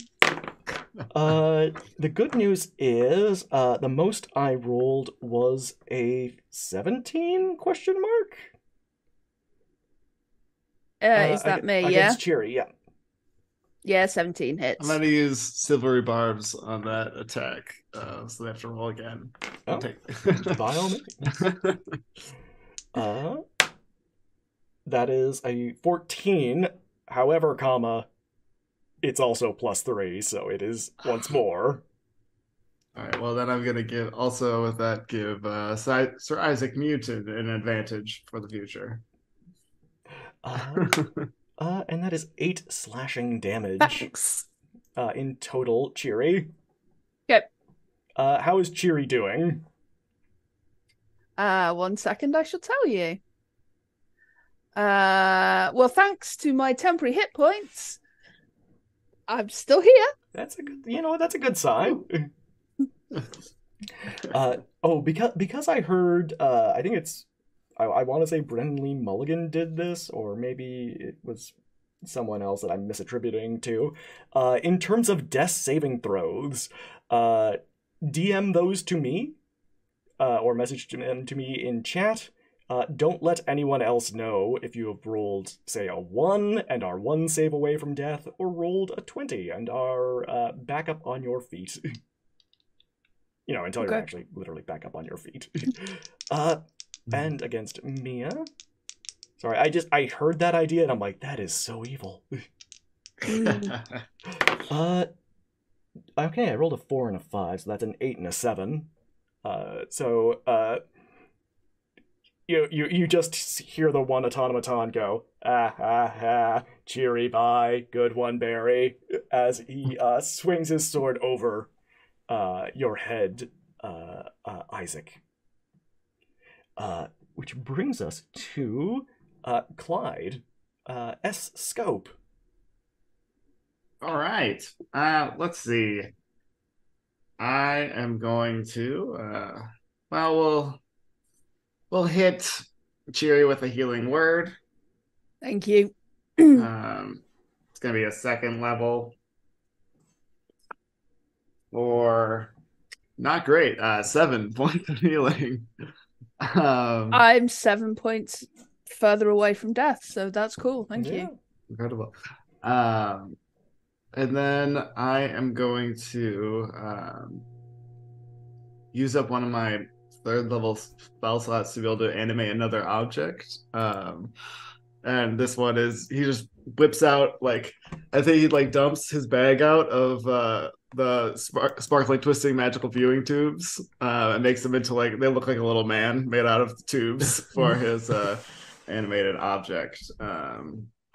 And then that just kind of runs up next to the other automaton looking things. And that is everything that I can do.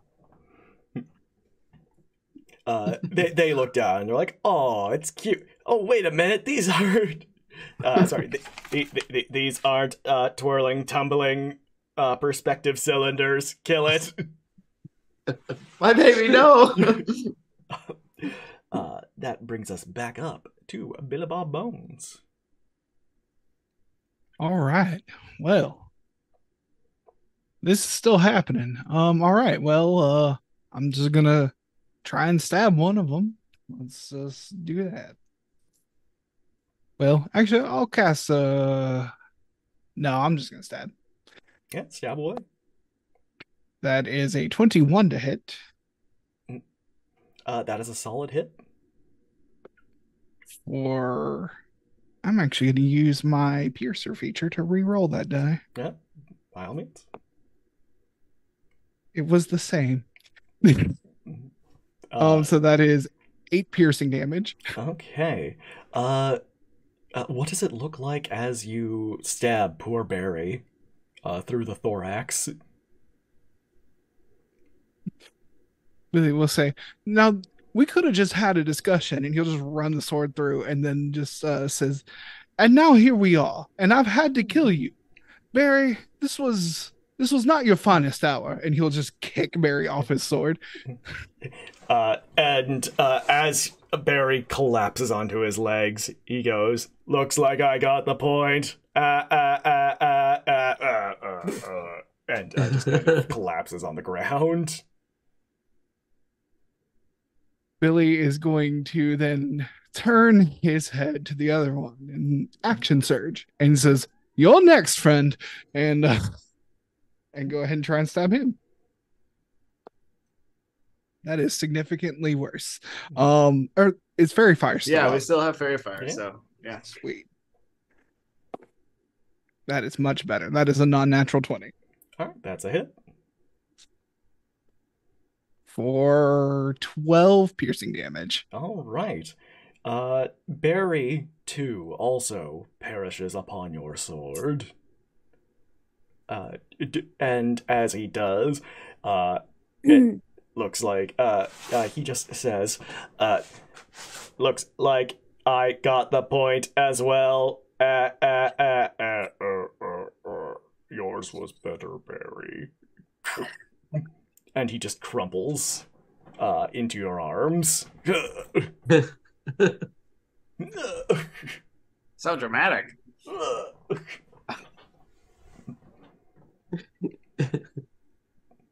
Now, can we just have a civilized conversation now, or are we still doing this? Mr. Eggman! Hey, Mr. Eggman. Whoa, Mr. Eggman. Mr. Eggman is nowhere to be seen currently. But I think we need to get to the other side of that wall. As you scurry across to the other side of the dividing wall, you see there is a single roller skate that has been left over, and you see someone has set up a Hot Wheels style track going up and out a window. Wow. This is the coolest thing I've seen today. Easily top 10 cool things, yes. I think you'll find the coolest thing we've seen today is the tumbling, turning tube thingy. For a second, Clyde gets really excited, and they're like, "Oh no, I've been betrayed." Cheery leans into Clyde and says, "I like yours better, don't worry." Oh, I can take a good ribbing, don't worry. Thank you, I appreciate it. Do you offer bulk discounts? I might know someone. Yeah, I mean, the more the merrier. I mean, I can't wait for one to be in every home. Yes, sir, my garage is filled with them. Are you familiar with a pyramid scheme? Yes, have you ever thought about selling them yourself? Now, Just call it friends helping friends. you'll be your own boss. Yeah.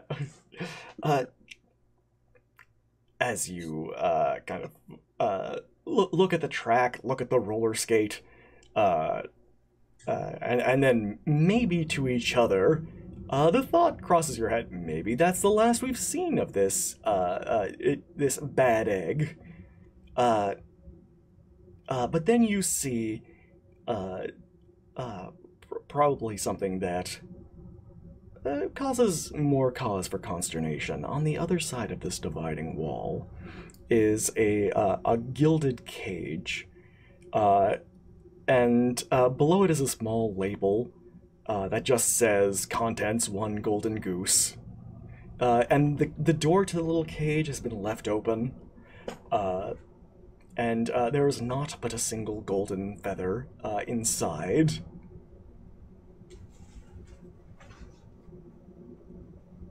And maybe it flew out the window.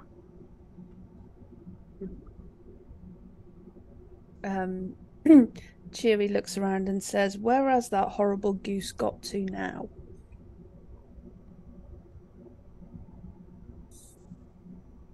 Yeah, it's not in this immediate. It's not within Yeah, eye shot. I think I'd be like, I'm gonna climb into this roller skate. And I'm like, I think this. Let's go out the window. This thing's lined up and ready to shoot. Oh, Billy will climb in. Yeah, we'll climb in. Let's Yeah. go. all right. Yeah, let's go. One by one, you all climb in. You need a little forward momentum, so I'm guessing one of you just like gets out and gives it a little push. The kaleidoscope man will push us. Kaleidoscope? Oh, I thought for a minute you forgot your own character's name. No, my animated object. The little kaleidoscope man The gives you a sparkling, wave. twisting, magical viewing tube man. Yeah. Gives you a little wave.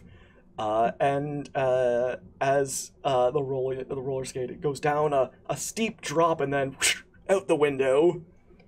And you can see, because that only took, technically only took 2 turns, I think? 2 and a bit? 18 seconds? You can see, rolling in a roller skate of his own is this egg person. Maybe Humpty Dumpty, presumably, is a good 18 seconds ahead of you.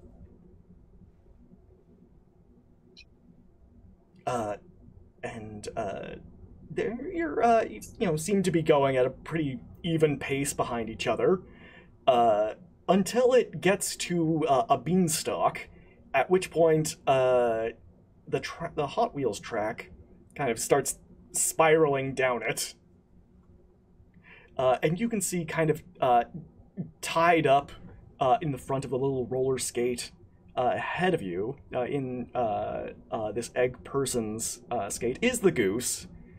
And the egg person has a knife up to the goose's little throat. And it just goes, "Run, wrong move, and this goose is cooked." It's spinning, or when we get to the point where we're also spinning in a circle, we get pretty close to it, right? Yeah, no, further, closer, further, closer, too close. When we get fairly close, I want to cast Phantasmal Force on the egg. Yeah. To make it see an egg beater. Mm-hmm. I need to make it like right in the shoe with it, so if it wants to like get away from it, it has to jump out of the shoe. But it's got to make an intelligence save of 15.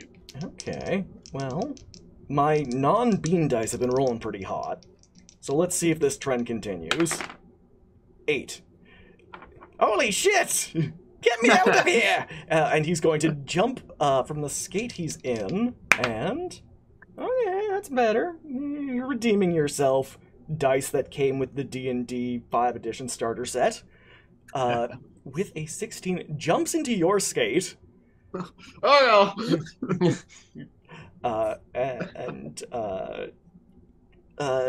The egg pulls out a butterfly, or kind of takes his butterfly knife and is just kind of swishing it around and says, "This will be excruciating for you. Oh no.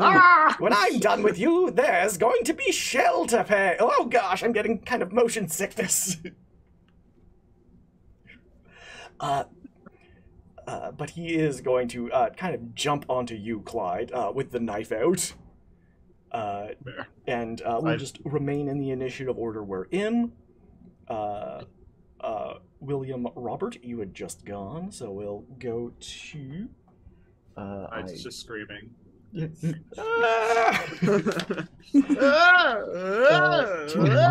Isaac Newton. Awesome. So he's on top of uh Clyde. Yes. So yeah. Um, so I am going to cast Tasha's Hideous Laughter on him. So if he can make me a DC 15 Wisdom saving throw. I would be delighted to make that wisdom saving throw. You said 15? Yes. 17. Oh wow, he passes. And that's all I'm gonna do. Actually, no, wait. I will use my bonus action to give Clyde some bardic inspiration, because it looks like he might be in a bit of a sticky spot. It's not just eggs that are going to get And that's beat my turn. today.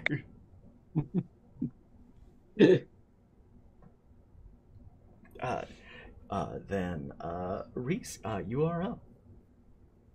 All right, yeah.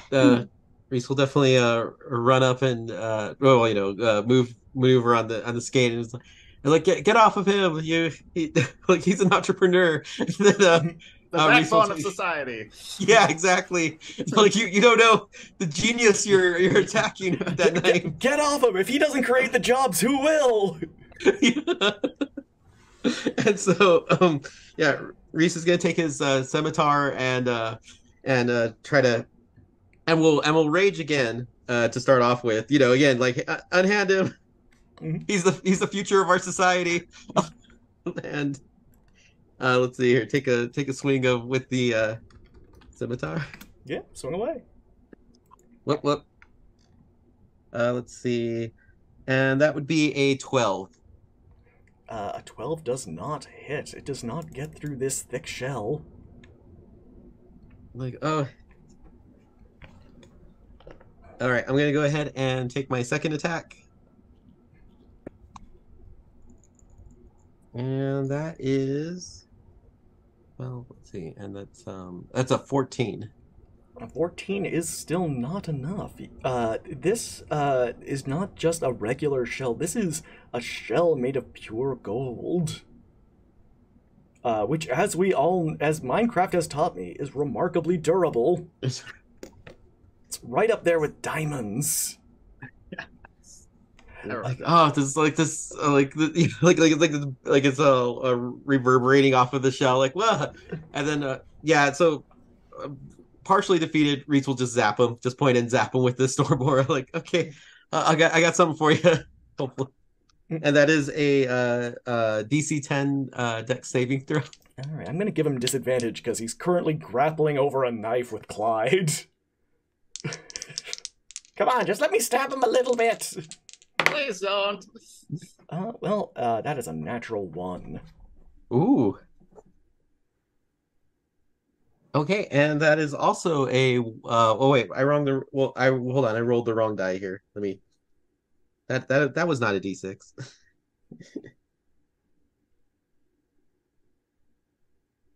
Okay, that's 2 points of damage. Ow! What was that? Did you rub your feet against a carpet or something?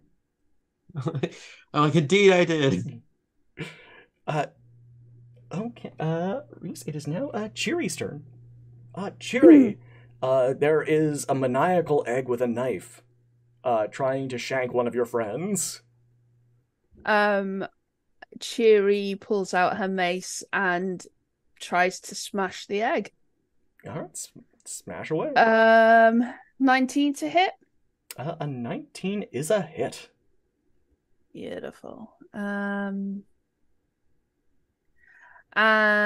points of bludgeoning damage. Okay. Ow! That wasn't even funny. Guess you're not a comedian.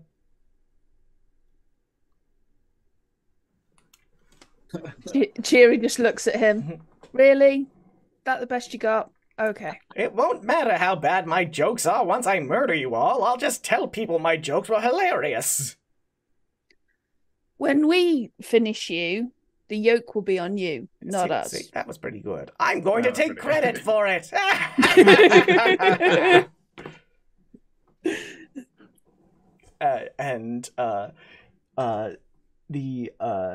This bad egg is going to try to shank poor Clyde S. Scope.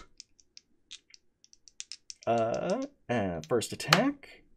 Does an 18 hit? Oh yeah. All right, and for his second attack, does a 15 hit? Oh yeah. Oh yeah, he's just dealing a whopping. Okay, no, that actually was kind of whopping. It was max damage. 14 points of piercing damage. Okay. I've been stabbed. I've been stabbed. In fact, he stabbed you once with his butterfly knife. The second one, he takes one of your tubes, smashes it, and stabs you with your own tube. No, that's property damage. And then twists it around while looking at it. God. Oh, well, good to know though. It's a good weapon. Wow, this is actually pretty cool. Another sales pitch. Yeah. But that brings us to Clyde. There is a twisty tubey thingy in your tum. He goes, all right, stay on mission. And he starts to pull it out, and Clyde is going to use his performance of creation to, in front of the skate with the goose in it that's rolling in front of us down by itself, going to create a 10-foot cube of down feather pillow on the track for the skate to ram into to try to stop it safely, so it doesn't like go. Because imagine there's no end somewhere down this. The goal is the goose, so I'll use my action to. It's gonna be up to 120 gold. So I imagine it's a pretty big pillow, and then I will goes. All right, well, everyone, goose, the goose is secured. I'm dying though, so please help. I had a good run. Please buy more tubes. And I'm gonna say, Bodhi, please stab him. I'm gonna give you bardic inspiration. Bob Bones. And that'll be it for Clyde. Just cries as his reaction. Oh no! Just bleeds. This will be over easily. Then Billy Bob Bones, you are up next. I regret to inform you, I am allergic to eggs, and I'm gonna stab him. It's not even a pun; it's just real. It's just true. Come and get me, unless you're a little chicken. You know, that's yeah. That's a, Look, it's 5:30 a.m. here. that is a 16 to hit. A 16 does not hit. Oh well, I You use wanna my use your action Bardic? surge. You wanna Oh use your yeah, Bardic? I have Bardic. Yeah, And haven't you already used your action surge? yeah, I did use it. Yeah. That brings it up to 19 to hit. That is a hit. Right, and because Okay. of a creation bard, it needs to make a con save of 15 as well Okay. from the bardic. That is a 14. Okay, so then it's going to take thunder damage as much as the bardic was. The bardic dice. That was 3. Ah! If I had ears, they'd be ringing. And I will re-roll that.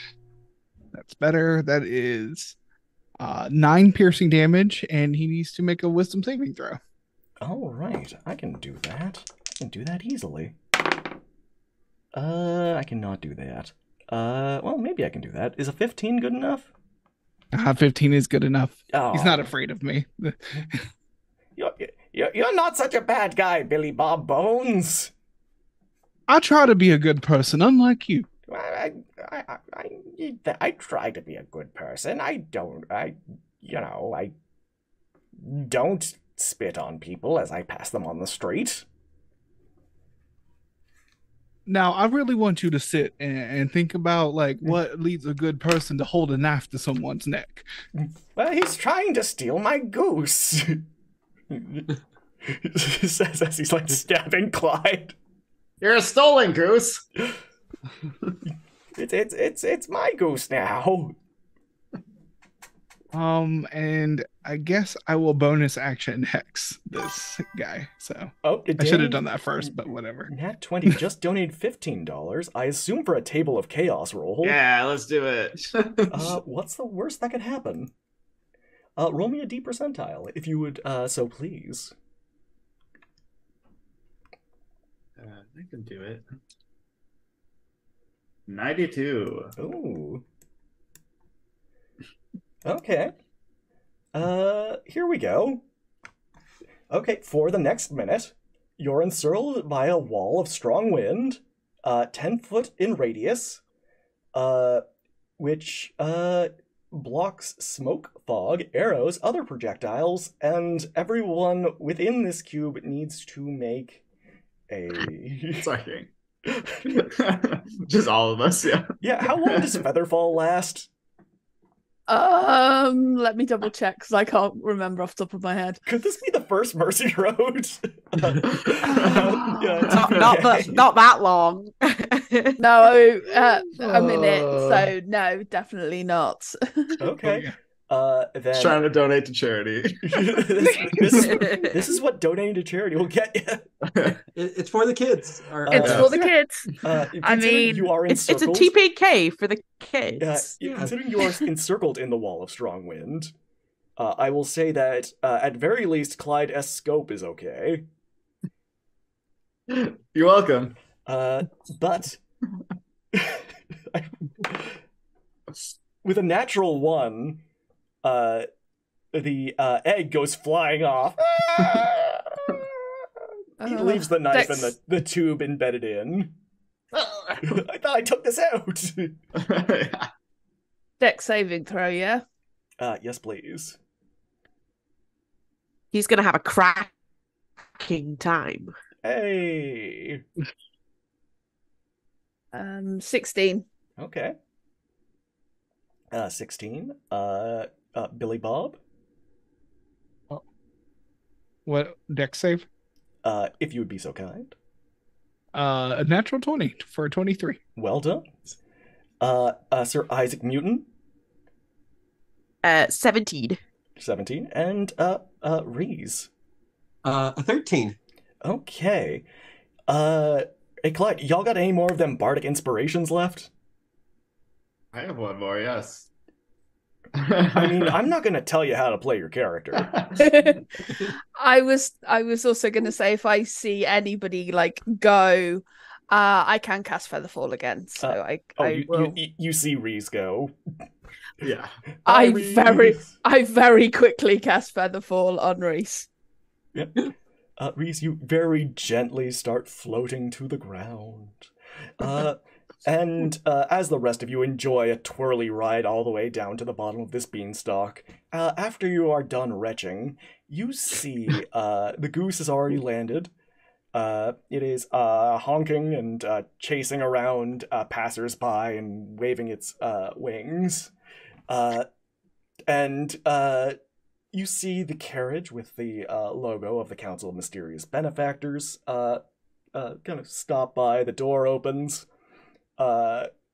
Edith Addington kind of picks up the goose, says, "Thank you. Your 10,000 gold is in the. It will be delivered to you. Oh wait, no, it's. I guess Reese isn't here. All right. Well, you know what? Just we'll send it to his estate. And the cart rides off. Is Mr. Stibbly Whiskers or whatever his name is still here? No, he's in the back of the cart. No, Okay. no holding him for ransom. I wasn't going to hold him for ransom. I was going to ask him a question. Well, you can probably ask him one now. Clyde has the sending stone. Who is this? Identify yourself. It's Cheery, one of the adventurers. Oh, hi, Jerry. Hey, Sup, I have a girl? okay. That's how I Um, greet people. It's youth parlance. Cheery pinches her nose and she's like, I'm too old for this. I was wondering, you know the giantess that lives in the cloud castle that you just sent us to? Oh yeah, Brunhilde Superflex. Don't happen to know her sending stone number, do you? A friend of mine would be very interested in it. Oh, no, we don't really talk with them. We keep trying to steal Okay. their golden geese. Okay. I tried. Did you lose her keys again? Yeah, she did. Did you look under under the mattress? I'm not going to ask how you know they're under the mattress. Anyways, goodbye. Bye. Bye, Jerry. Bye. And I throw the sending stone back at Clyde. My brick. Gently, I'd like to point out, not like. My sending brick. As you all are gathered, though, you see the egg finally hits the ground. You managed to beat it. And he says, with his last words, "Why did everyone call me Humpty Dumpty? Didn't they know he's never referred to as an egg in that poem? I was just a deviled egg." And with that last pun, he perishes, and the egg kind of cracks open. And inside, a little golden gosling kind of peeks its head out. And it looks at all of you, and it just starts making a very cute. Sir Isaac befriends it immediately, or at least attempts to. Oh, Be wary, it's pure evil. He doesn't care. And as 6,500 feet above you, a strong breeze is blowing Reese horribly off course. That is where Reese we is will looking leave through you. the magical, Yeah, as he does, as he flies away. It is 5:40 in the morning, Reese. There's very little to see up there in the dark. Mine's broken. No refunds. I never paid you. Damn it. Not a very good salesman. Another happy customer. But as a strong breeze blows Reese off course, that is where we will leave our adventures for tonight. This morning. At least until we get the new band of adventurers, because we're not done yet.